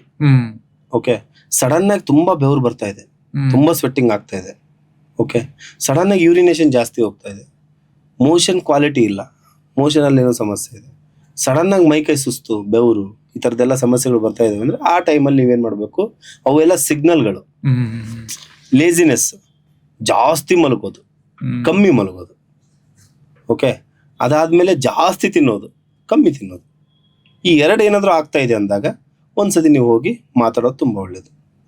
ಅಂಡ್ ಗಟ್ ಹೆಲ್ತ್ ಬಗ್ಗೆ ಇವತ್ತಿನ ಜನರೇಷನ್ ತುಂಬಾ ತಲೆ ಕೆಡಿಸ್ಕೊಂಡಿದೆ. ಅಂದ್ರೆ ಹೊಟ್ಟೆ ನಮ್ಗೆ ಇದ್ರ ಪ್ರಕಾರ ಹೇಳ್ಬೇಕು, ಆಯುರ್ವೇದದ ಪ್ರಕಾರ ಹೇಳ್ಬೇಕು ಅಂತಂದ್ರೆ ಅಲ್ಲಿ ಬೆಂಕಿ ಅಂತ ಕರಿತೀವಲ್ವಾ. ಸೊ ಆ ಜಾಗ ಇವತ್ತಿನ ದಿನ ಸಿಕ್ಕಾಬಿಟ್ಟು ಈ ಜನರೇಷನ್ ಅಲ್ಲಿ ಡೈಜೆಷನ್ ಪ್ರಾಬ್ಲಮ್ಸ್ ಆಗ್ಲಿ ಅಥವಾ ಕೊಲೆಸ್ಟ್ರಾಲ್ ಆಗ್ಲಿ ಎಲ್ಲವೂ ಶುರುವಾಗಿದೆ. SVP ಅದಕ್ಕೂ ಏನಾದ್ರು ಪರಿಹಾರಗಳು ಅಥವಾ ಅದ್ರಲ್ಲಿ ಏನಾದ್ರು ಪದ್ಧತಿಗಳಿದೆಯಾ ಸರ್? ಈಗ ಬೆಂಕಿ ಅಂದ್ರೆ ಜಠರ ಅಗ್ನಿ ಅಂತ, ನಮ್ಮ ಜಠರದಲ್ಲಿ ಒಂದು ಅಗ್ನಿ ಇರುತ್ತೆ. ಓಕೆ, ಆ ಅಗ್ನಿ ಶಮನ ಆಗ್ಬಾರ್ದು. ಈಗ ಇನ್ನೇನು ಊಟ ಮಾಡ್ತೀವಿ ಅಂದಾಗ ಸಿಕ್ಕಾಪಟ್ಟೆ ನೀರು ಕುಡಿಯೋದು, ಊಟ ಮಾಡೋವಾಗ ನೀರು ಕುಡಿತಾ ಊಟ ಮಾಡೋದು, ಊಟ ಆದ ತಕ್ಷಣ ಸೋಡಾ ಕುಡಿಯೋದು, ಊಟ ಆದ ತಕ್ಷಣ ಐಸ್ ತಿನ್ನೋದು. ಅಂದ್ರೆ ಈಗ ನೀವು ಒಂದು ಪದಾರ್ಥ ಚೆನ್ನಾಗಿ ಪಕ್ವತೆ ಆಗ್ಬೇಕು ಅಂದ್ರೆ ಅದನ್ನ ಬೇಯಿಸ್ಬೇಕು. ಎಲ್ಲಿ ಬೇಯ್ಬೇಕು? ಜಠರಾಗ್ನಿಯಲ್ಲಿ ಬೇಯ್ಬೇಕು. ಆ ಟೈಮಲ್ಲಿ ನೀವು ಹೋಗಿ ಐಸ್ ಕ್ರೀಮ್ ಹಾಕ್ಬಿಟ್ರೆ ಓಕೆ, ಆವಾಗ ಅದು ಸಮಸ್ಯೆ ಆಗತ್ತೆ. ಗಟ್ ಹೆಲ್ತ್ಗೆ ಅಂತೇಳಿ ನಮ್ಮಲ್ಲಿ ತುಂಬಾ ಇದಾವೆ ಸರ್. ಒಂದು 70-80 ಔಷಧಿಗಳಿರ್ಬೋದು. ಅಂದ್ರೆ ಅಸಿಡಿಟಿ ಅಂತ ಬರುತ್ತೆ, ಪಚನ ಅಂತ ಬರುತ್ತೆ, ಲಿವರ್ ಹೆಲ್ತ್ ಅಂತ ಬರುತ್ತೆ, ಆಮೇಲೆ ಸ್ಟಮಕ್ ಹೆಲ್ತ್ ಅಂತ ಬರುತ್ತೆ. ಈ ತರ ಎಲ್ಲ ಔಷಧಿಗಳಿದಾವೆ, ಅದನ್ನೆಲ್ಲ ಯೂಸ್ ಮಾಡ್ಬೋದು. ಜೊತೆಗೆ ನೀವೇನ್ ಮಾಡ್ಬೇಕು ಅಂದ್ರೆ ಮನೆಯಲ್ಲಿ ಚೆನ್ನಾಗಿ ನೀರ್ ಕುಡೀರಿ, ದಿನಕ್ಕೆ 5 ಲೀಟರ್ ನೀರ್ ಕುಡೀರಿ. ಓಕೆ, ಅದಾದ್ಮೇಲೆ ಬೆಳಗ್ಗೆ ಎದ್ದು 1 ಗ್ಲಾಸ್ ಬಿಸಿನೀರ್ ಕುಡೀರಿ. ಓಕೆ, ಊಟದ ಟೈಮಲ್ಲಿ ಸಾಧ್ಯ ಆದ್ರೆ ಬಿಸಿ ನೀರಿನ ಜೊತೆಗೆ ಊಟ ಮಾಡ್ರಿ.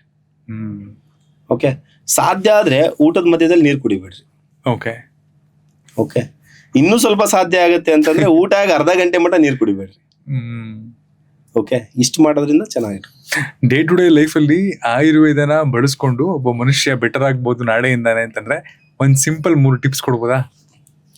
ಅದೇ ಸರ್, ನಾನು ಹೇಳಿದ್ನಲ್ಲ, ಸರಿಯಾಗಿ ಎದ್ದೇಳ್ರಿ, ಸರಿಯಾಗಿ ಊಟ ಮಾಡ್ರಿ, ಸರಿಯಾಗಿ ಮಲ್ಕೊಳ್ರಿ, ಅಷ್ಟೇ ಇಂಪಾರ್ಟೆಂಟ್. ಬೆಳಗ್ಗೆ ಬ್ರಹ್ಮ ಮುಹೂರ್ತ ಅಂತ ಇರುತ್ತೆ. ಓಕೆ, ಆ ಬ್ರಹ್ಮ ಮುಹೂರ್ತದಲ್ಲಿ ಹೇಳಕ್ ಎಲ್ಲರ ಕೈಲಿ ಆಗಲ್ಲ, ಎಲ್ಲರೂ ಬ್ರಹ್ಮ ಆಗ್ಲಿಕ್ಕಾಗಲ್ಲ. ಓಕೆ, ಒಂದು ಬ್ರಾಹ್ಮಿ ಮುಹೂರ್ತದಲ್ಲಿ ಆಗಲ್ಲ, ಸರಿ ಆಗಲ್ವಾ, ಅದಾದ್ಮೇಲೆ 1 ಗಂಟೆ 2 ಗಂಟೆಯಲ್ಲಿ ಎದ್ದು ಬಿಡ್ಬೇಕು. ಓಕೆ, ಅಂದ್ರೆ ಬೆಳಗ್ಗೆ ಎದ್ದೇಳು ಸರಿಯಾಗಿದ್ದು ಬಿಟ್ರೆ ಒಂದಿನ ನೀವು 5:30 ಅಥವಾ 6 o'clock ಎದ್ದು ಒಂದು ದಿನ ನೋಡ್ರಿ. ಓಕೆ, ಒಂದು ದಿನ 10 ನಿಮಿಷ ಧ್ಯಾನ ಮಾಡಿ ಆ ದಿನ ನೋಡ್ರಿ, ಆ ದಿನಾನೇ ಚೇಂಜ್ ಆಗಿರುತ್ತೆ ನಿಮ್ಮ ಲೈಫಲ್ಲಿ. ಓಕೆ, ಇದನ್ನ ಪರ್ಸನಲ್ ಆಗಿ ಫೀಲ್ ಮಾಡಬೇಕು. ಇದನ್ನ ಯಾರು ಮಾಡಿ ಹೇಳಿದ್ದನ್ನ ನೋಡಿ ಕಲಿಯುವಂಥದ್ದಿಲ್ಲ, ಇದೆಲ್ಲ ಪ್ರಾಕ್ಟಿಕಲ್. ಓಕೆ, ನೀವೇ ಒಂದ್ಸತಿ ಏನ್ ಮಾಡ್ಬೇಕು ಅಂತಂದ್ರೆ, ಒಂದಿನ ನಾಳೆ ಬೆಳಗ್ಗೆ ಇದನ್ನ ನೋಡ್ತಾ ಇರೋರಾಗ್ಲಿ ಅಥವಾ ಯಾರೇ ಆಗ್ಲಿ, ಬೆಳಗ್ಗೆ ಎದ್ದೇಳ್ರಿ. ಎದ್ದೇಳೋದಷ್ಟೊತ್ತಿಗೆ ಒಂದು 5:30 ಎದ್ದೇಳ್ರಿ. ದಿನ 8 ಗಂಟೆಗೆ ಎದ್ದೇಳ್ತಿದ್ರಲ್ಲ, ನಾಳೆ ಒಂದಿನ ಒಂದು 5:30 ಎದ್ದೇಳ್ರಿ. 5:30 ಎದ್ದು 6 ಹೋಗೋವರೆಗೂ ನಿಮ್ ನಿತ್ಯ ಕರ್ಮಗಳನ್ನೆಲ್ಲ ಮುಗಿಸ್ಕೊಡ್ರಿ. ಓಕೆ, ಮುಗಿಸ್ಕೊಂಡು 6 ಇಂದ 6:30 ವರ್ಗು 10 ನಿಮಿಷ ಧ್ಯಾನ ಮಾಡ್ರಿ, 10 ನಿಮಿಷ ಯೋಗ ಮಾಡ್ರಿ, 10 ನಿಮಿಷ ವಾಕ್ ಮಾಡ್ರಿ. 6:30 ಇಂದ ದಿನಚರ್ಯ ಸ್ಟಾರ್ಟ್ ಮಾಡ್ರಿ. ಓಕೆ, ಅವತ್ತಿನ ದಿನದ ಲೈಫ್ ನೋಡ್ರಿ ಹೆಂಗಿರುತ್ತೆ. ಓಕೆ, ಆಮೇಲೆ ತಣ್ಣೀರ್ ಸ್ನಾನ ಮಾಡ್ರಿ, ಬಿಸಿನೀರು ಕುಡೀರಿ. ತಣ್ಣೀರ್ ಸ್ನಾನ ಬಿಸಿನೀರ್ ಪಾನ ಅಂತ ಇತ್ತು ಮುಂಚೆ, ಈಗ ಅದು ಉಲ್ಟಾ ಆಗಿದೆ, ಬಿಸಿನೀರ್ ಸ್ನಾನ ತಣ್ಣೀರ್ ಪಾನ ಆಗಿದೆ. ಸೊ ಈ ತರ ಒಂದಿನ ಸಕ್ಕರೆ ಅವಾಯ್ಡ್ ಮಾಡಿ ನೋಡ್ರಿ. ಎಷ್ಟೊಂದಿದಾವೆ ಸರ್ ಮಾಡ್ಲಿಕ್ಕೆ, ಹೇಳ್ತಾ ಹೋದ್ರೆ ಇಡೀ ದಿನ ಸಾಲಲ್ಲ. ಓಕೆ, ಒಂದಿನ ಆಕ್ಟಿವ್ ಆಗಿದ್ ನೋಡ್ರಿ. ಒಂದಿನ ಈಗ ನೀವು IT ಫೀಲ್ಡ್ ಅಲ್ಲಿ ವರ್ಕ್ ಮಾಡ್ತಾ ಇದೀರ ಅಂತ ಅನ್ಕೊಳ್ಳಿ. ಓಕೆ, ಬೆಳಗ್ಗಿಂದ ರಾತ್ರಿವರೆಗೂ ಕೂತೇ ಇರ್ಬೇಕು ನಾನು. ಸರಿ, ಒಂದಿನ ಏನ್ ಮಾಡ್ರಿ ಅಂದ್ರೆ 20 ನಿಮಿಷಕ್ಕೆ ಒಂದ್ಸತಿ ಎದ್ದೇಳೋದು ಕೂರೋದು ಮಾಡಿ ನೋಡ್ರಿ. ಓಕೆ, ಒಂದಿನ ಏನ್ ಮಾಡ್ರಿ ಅಂತಂದ್ರೆ ಕಾಟನ್ ಯೂಸ್ ಮಾಡಿ ನೋಡ್ರಿ. ಕೆಳಗಡೆ ಬಟ್ಟೆ, ಈಗ ಚೇರ್ ಏನ್ ಕೂರ್ತಿರಲ್ಲ ಆ ಚೇರಲ್ಲಿ ಒಂದಿನ ಕಾಟನ್. ಎಷ್ಟೇ ಲಕ್ಸುರಿ ಚೇರ್ನ ನೀವು ತಗೊಂಬಂದ್ರು ಈ ಕಾಟನ್ ನಮಗ್ ಕೊಡ್ತಕ್ಕಂತ ಒಂದು ಫೀಲ್ ನ ಯಾವ್ದು ಕೊಡಕ್ಕಾಗಲ್ಲ. ಓಕೆ, ಎಲ್ಲ ರೀತಿಯಿಂದ. ಈಗ ಕೋಳಿ ಮೊಟ್ಟೆ ಇಡುತ್ತಲ್ಲ, ಅದು ಕಾವು ಕೊಡುತ್ತೆ ನೋಡಿ. ಓಕೆ, ಕಾವು ಕೊಟ್ಟ ಮೇಲೆ ಅದು ಮರಿ ಆಗತ್ತೆ ಅಲ್ವಾ. ಕೋಳಿ ಎಲ್ಲೋ ಒಂದ್ ತರ ಮೊಟ್ಟೆ ಇಟ್ಟು ಬಂದು ಆರಾಮಾಗಿ ಅದ್ರ ಪಾಡಿಗಿದ್ರೆ ಕೋಳಿ ಆಗತ್ತಾ? ಇಲ್ಲ ಅಲ್ವಾ. ಅದೇ ತರ ಮನುಷ್ಯನಿಗೆ ಪೈಲ್ಸ್ ಆಗೋದು ಯಾವಾಗ ಅಂದ್ರೆ ಕೂತ್ ಜಾಗದಲ್ಲೇ ಕೂತ್ಕೊಂಡಾಗ. ಓಕೆ, ಕಾವು ಕೊಟ್ರೆ ಮೊಟ್ಟೆ ಹೊಡೆದು ಕೋಳಿ ಆಗತ್ತೆ ಅಂದ್ರೆ ನಮ್ ದೇಹದಲ್ಲಿ ಆ ಕೆಳಭಾಗ ಎಷ್ಟು ನೋವು ಪಡ್ತಾ ಇರ್ಬೋದು, ಕೂತು ಕೂತು ಕೂತು ಕೂತು. ಹಿಂದೆ ಆತರ ಇರ್ಲಿಲ್ಲ, ಚೇರ್ಗಳೇ ಇರ್ಲಿಲ್ಲ ಆಲ್ಮೋಸ್ಟ್ ಹೇಳ್ಬೇಕು ಅಂದ್ರೆ. ಕಟ್ಟೆಗಳ ಮೇಲೆ ಕೂತ್ಕೊಳ್ತಿದ್ರು ಜನ, ಕಟ್ಟಿಗೆ ಚೇರ್ಗಳಿದ್ವು. ಈಗ ಸಿರಿವಂತಿಕೆ ಬಂದಿದೆ, ಆ ಸಿರಿವಂತಿಕೆಯಲ್ಲಿ ಒಂದ್ ಸ್ವಲ್ಪ ಸಮಸ್ಯೆಗಳು ತೊಂದರೆಗಳು ಬಂದಿದೆ. ಅಂಡ್ ಈಗ ಇಷ್ಟೊಂದೆಲ್ಲ ಪ್ರಾಡಕ್ಟ್ಸ್ ಬಗ್ಗೆ ಮಾತಾಡಿದ್ರಿ. ನಮ್ಮ ಪಾಡ್ಕಾಸ್ಟ್ ನೋಡ್ತಿರುವಂತಹ ವೀಕ್ಷಕರೇ ಸುಮಾರು ಜನ ಡಯಾಬಿಟೀಸ್ ರಿವರ್ಸಲ್ ಆಗಿರಲಿ ಅಥವಾ BP ಕಂಟ್ರೋಲ್ ಮಾಡ್ಕೊಳ್ಳೋದಕ್ಕೋ, ಗಟ್ ಹೆಲ್ತ್ ರಿಲೇಟೆಡ್, ಸ್ಕಿನ್ ಸಮಸ್ಯೆಗಳು ಅಥವಾ ಸುಮಾರು ಸಮಸ್ಯೆಗಳನ್ನ ಅವರು ಫೇಸ್ ಮಾಡ್ತಿದ್ದಾರೆ ಅಂತಂದ್ರೆ SVPL ಗ್ರೂಪಲ್ಲಿರುವಂತಹ ಪ್ರಾಡಕ್ಟ್ಸ್ ತಗೊಳ್ಳೋದಕ್ಕೆ ಅಥವಾ SVPL ಇರುವಂತಹ ಒಂದಷ್ಟು ಫೀಚರ್ಸ್ಗಳು ಅಥವಾ ಪ್ರಾಡಕ್ಟ್ಸ್ಗಳನ್ನ ತಗೊಳ್ಳೋದಕ್ಕೆ ಏನ್ ಮಾಡ್ಬೋದು ಸರ್? ನಮ್ದು ಮೈಸೂರಲ್ಲಿದೆ. ಮೈಸೂರಲ್ಲಿ ಬಂದು ದೇವೇಗೌಡ ಸರ್ಕಲ್ ಅಲ್ಲಿ ಬಂದು ಮೀಟ್ ಮಾಡ್ಬೋದು. ಡಾಕ್ಟರ್ ಸಹನಾ ಅಂತ ಇರ್ತಾರ ಅಲ್ಲಿ. ನೀವು ಅಲ್ಲಿ ಬಂದು ನಿಮ್ಮ ಕಷ್ಟನ ಹೇಳ್ಕೋಬಹುದು ಅಥವಾ ನಿಮಗೆ ಏನಾದ್ರು ಡಿಸ್ಕಷನ್ ಇದ್ರೆ ಮಾಡಿ ತಗೊಂಡ್ ಹೋಗ್ಬೋದು. ಇಲ್ಲ ಜಸ್ಟ್ ಇಲ್ಲಪ್ಪ ನಾನೆಲ್ಲ ತಿಳ್ಕೊಂಡಿದೀನಿ, ಜಸ್ಟ್ ಖರೀದಿ ಮಾಡ್ತೀನಿ ಅಂತ ತಗೊಂಡ್ ಹೋಗ್ಬೋದು. ಇಲ್ಲ ನಾನು ರಾಣೆಬೆನ್ನೂರಿಗೆ ಬರ್ತೀನಿ ಅಂದ್ರೆ ಅಲ್ಲಿ ಡಾಕ್ಟರ್ ಸುಮಾ ಅಂತ ಇರ್ತಾರೆ. ಓಕೆ, ನಾವು ವಾರದಲ್ಲಿ 2 ದಿನ ಇಲ್ಲಿ 2 ದಿನ ಅಲ್ಲಿ ಇರ್ತೀನಿ. ಮೈಸೂರಲ್ಲಿ 2 ದಿನ ಇರ್ತೀನಿ, ರಾಣೆಬೆನ್ನೂರಲ್ಲಿ 2 ದಿನ ಇರ್ತೀನಿ. ನನ್ನ ಜೊತೆಗೂ ಬಂದು ಮೀಟ್ ಆಗಿ ತಗೊಂಡ್ ಹೋಗ್ಬೋದು. ಇಲ್ಲಪ್ಪ ನಾನು ಮನೇಲೆ ಕೂತ್ಕೊಂಡು ತರಿಸ್ಕೊಳ್ತೀನಿ ಅಂದ್ರೆ ಆನ್ಲೈನ್ ಅಲ್ಲಿ ಆರ್ಡರ್ ಮಾಡಿದ್ರೆ ಮೊಬೈಲ್ ನಂಬರ್ ತೋರಿಸ್ತಾ ಇರ್ತೀರಾ, ಆ ನಂಬರ್ಗೆ ಜಸ್ಟ್ ಕಾಲ್ ಮಾಡಿ ಆರ್ಡರ್ ಮಾಡಿದ್ರೆ ಮನೆಗೆ ಡೆಲಿವರಿ ಆಗುತ್ತೆ. ಓಕೆ, ಇಲ್ಲ ನನಗೆ ಇನ್ನೂ ನಂಬಿಕೆ ಇಲ್ಲ ಅಂತಂದ್ರೆ ಕ್ಯಾಶ್ ಆನ್ ಡೆಲಿವರಿ ತರಿಸ್ಕೊ. ತುಂಬಾ ಆಪ್ಷನ್ಸ್ ಗಳಿದಾವೆ. ನೀವು ನಮ್ಮನ್ನ ಜೊತೆಗೆ, ನಮ್ದೊಂದು ಉದ್ದೇಶ ಏನಂದ್ರೆ ಸರ್, ಮನೆಗೆ ಆಯುರ್ವೇದ ತಲುಪಿಸ್ಬೇಕು ಅಂತ. ಓಕೆ, ಒಂದು ಸಣ್ಣ ಐಟಮ್ಸ್ ನಿಂದ ಹಿಡಿದು ನೀವು ಎಲ್ಲದೂ ನಮ್ಮ ಹತ್ರ ಇದೆ. ಓಕೆ, ಜಸ್ಟ್ ಅದನ್ನ ಫಾಲೋ ಮಾಡಿದ್ರೆ ಸಾಕು. ಅಂಡ್ ಇವೆಲ್ಲ ಖುದ್ದಾಗಿ ನಮ್ಮಲ್ಲೇ ತಯಾರಾಗೋದು. ಹೌದು, ನಮ್ಮ ದೇಶದ ಸ್ವದೇಶಿ ವಸ್ತುಗಳಿವೆಲ್ಲ. ಓಕೆ, ಇದನ್ನ ಬಳಕೆ ಮಾಡುವಾಗ ಯಾವುದೇ ಭಯ ಬೇಡ, ಯಾವುದೇ ರೆಸ್ಟ್ರಿಕ್ಷನ್ ಬೇಡ. ಆಮೇಲೆ ಈ ಒಂದು ಪ್ರಾಡಕ್ಟ್ ನಾವು ನಿಮ್ಮ ಮನೆಗೆ ಕಳ್ಸಿದೀವಿ ಅಂತಂದ್ರೆ ಇದ್ರ ಮೇಲೆ ಕಂಪ್ಲೀಟ್ ಆಗಿ ಇನ್ಫಾರ್ಮೇಶನ್ ಇರುತ್ತೆ. ಓಕೆ, ಒಂದು ನೋಡ್ರಿ, ಇದ್ರಲ್ಲಿ ಏನೇನಿದೆ, ಎಷ್ಟೆಷ್ಟು ಪರ್ಸೆಂಟೇಜ್ ಇದೆ, ಅದೆಲ್ಲ ಇರುತ್ತೆ ಇದರಲ್ಲಿ. ಜಸ್ಟ್ ಅದನ್ನ ಫಾಲೋ ಮಾಡಿ ಏನ್ ಮಾಡ್ಬೇಕು ಅಂದ್ರೆ ಯೂಸ್ ಮಾಡ್ಬೇಕಷ್ಟೇ. ಥ್ಯಾಂಕ್ಸ್ ಅ ಲಾಟ್ ನಮ್ಮ ಪಾಡ್ಕಾಸ್ಟ್ಗೆ ಬಂದಿದ್ದಕ್ಕೆ. ಅಂದ್ರೆ ಆಯುರ್ವೇದದ ಮಹತ್ವ ಎಷ್ಟಿದೆ, 5,000 ವರ್ಷಗಳಿಂದ ನಮ್ಮ ಹಿರಿಕರು ಮಾಡ್ಕೊಂಡಿರೋದು ಸುಮ್ಮನೆ ಅಲ್ಲ, ಅದ್ರಲ್ಲೊಂದು ಮಹತ್ವ ಸತ್ವ ಇದೆ. ಅದಕ್ಕಾಗೇನೆ ಅವ್ರೆಲ್ಲ ಗಟ್ಮುಟ್ಟಾಗಿದ್ರು ಅನ್ನೋದನ್ನ ತಿಳಿಸ್ಕೊಟ್ಟಿದ್ದಕ್ಕೆ. ಅಂಡ್ ಇವತ್ತಿನ ದಿನ ಈ ಜನರೇಷನ್ ಅಲ್ಲಿ ಲೈಫ್ ಸ್ಟೈಲ್ ಪ್ರಾಬ್ಲಮ್ಸ್ ಗಳನ್ನ ನಾವು ಎದುರಿಸ್ತಾ ಇರೋದು, ಅದನ್ನ ಹೇಗೆ ಸರಿ ಮಾಡ್ಕೋಬಹುದು ಅಂತ ಸುಮಾರಷ್ಟು ಮಾತಾಡಿದ್ರಿ. ಪ್ರಾಬಬ್ಲಿ ಈ ಪಾಡ್ಕಾಸ್ಟ್ ನಮ್ಮ ವಿಸಿಟರ್ಸ್ಗೂ ಕೂಡ ಸಿಕ್ಕಾಪಟ್ಟೆ ಹೆಲ್ಪ್ ಆಗಿರುತ್ತೆ ಅಂತ ಅನ್ಕೋತೀನಿ. Thanks a lot, keep inspiring. Thank you so much sir. Actually ಹೇಳ್ಬೇಕು ಅಂತಂದ್ರೆ ನಮ್ಮಲ್ಲಿ ವಿಷಯಗಳಿರ್ತವೆ, ಆ ವಿಷಯನ ಜನರಿಗೆ ಮುಟ್ಟಿಸ್ತಕ್ಕಂಥ ಒಂದು ಸೇತುವೆ ಏನಾದ್ರು ಇದ್ರೆ ಅವು ಈ ತರದ ಪಾಡ್ಕಾಸ್ಟ್ಗಳು, ಚಾನಲ್ಗಳು. ಸೊ ಈ ತರದ ಚಾನಲ್ ರನ್ ಮಾಡೋದು ಸಾಮಾನ್ಯ ವಿಚಾರ ಅಲ್ಲ. ನಾವು ಕುತ್ಕೊಂಡು 1 ಗಂಟೆ ಮಾತಾಡಿದ್ದು ಹೋಗ್ತೀವಿ, ಅದಾದ್ಮೇಲೆ ಅದನ್ನೆಲ್ಲ ಕಷ್ಟ ಇರುತ್ತೆ. ಸೊ ಅದನ್ನೆಲ್ಲ ಮಾಡ್ತಾ ಇದ್ದೀರಾ, ನಿಮಗೂ ಕೂಡ ಧನ್ಯವಾದ. Thank you. 30 ರೂಪಾಯಿ ಒಂದು ಚಿಕ್ಕ ಪ್ರಾಡಕ್ಟ್ ಇಂದ ಇವತ್ತು 1,400 ಪ್ರಾಡಕ್ಟ್ಸ್ ಗಳು ಬಂದಿದೆ. ಮುಂದಿನ ಎಪಿಸೋಡ್ ಅಲ್ಲಿ ಸಾಧ್ಯವಾದ ಎಲ್ಲದ್ರ ಬಗ್ಗೆ ಮಾತಾಡೋಣ ಸರ್. ಇನ್ನೂ ತುಂಬಾ ವಿಷಯ ಮಾತಾಡೋದಿದೆ. ಗೊತ್ತಿರೋ ವಿಚಾರನ ಜನರಿಗೆ ಗೊತ್ತು ಮಾಡಿಸೋದಿದೆ. Thank you so much. Thank you sir. Thank you.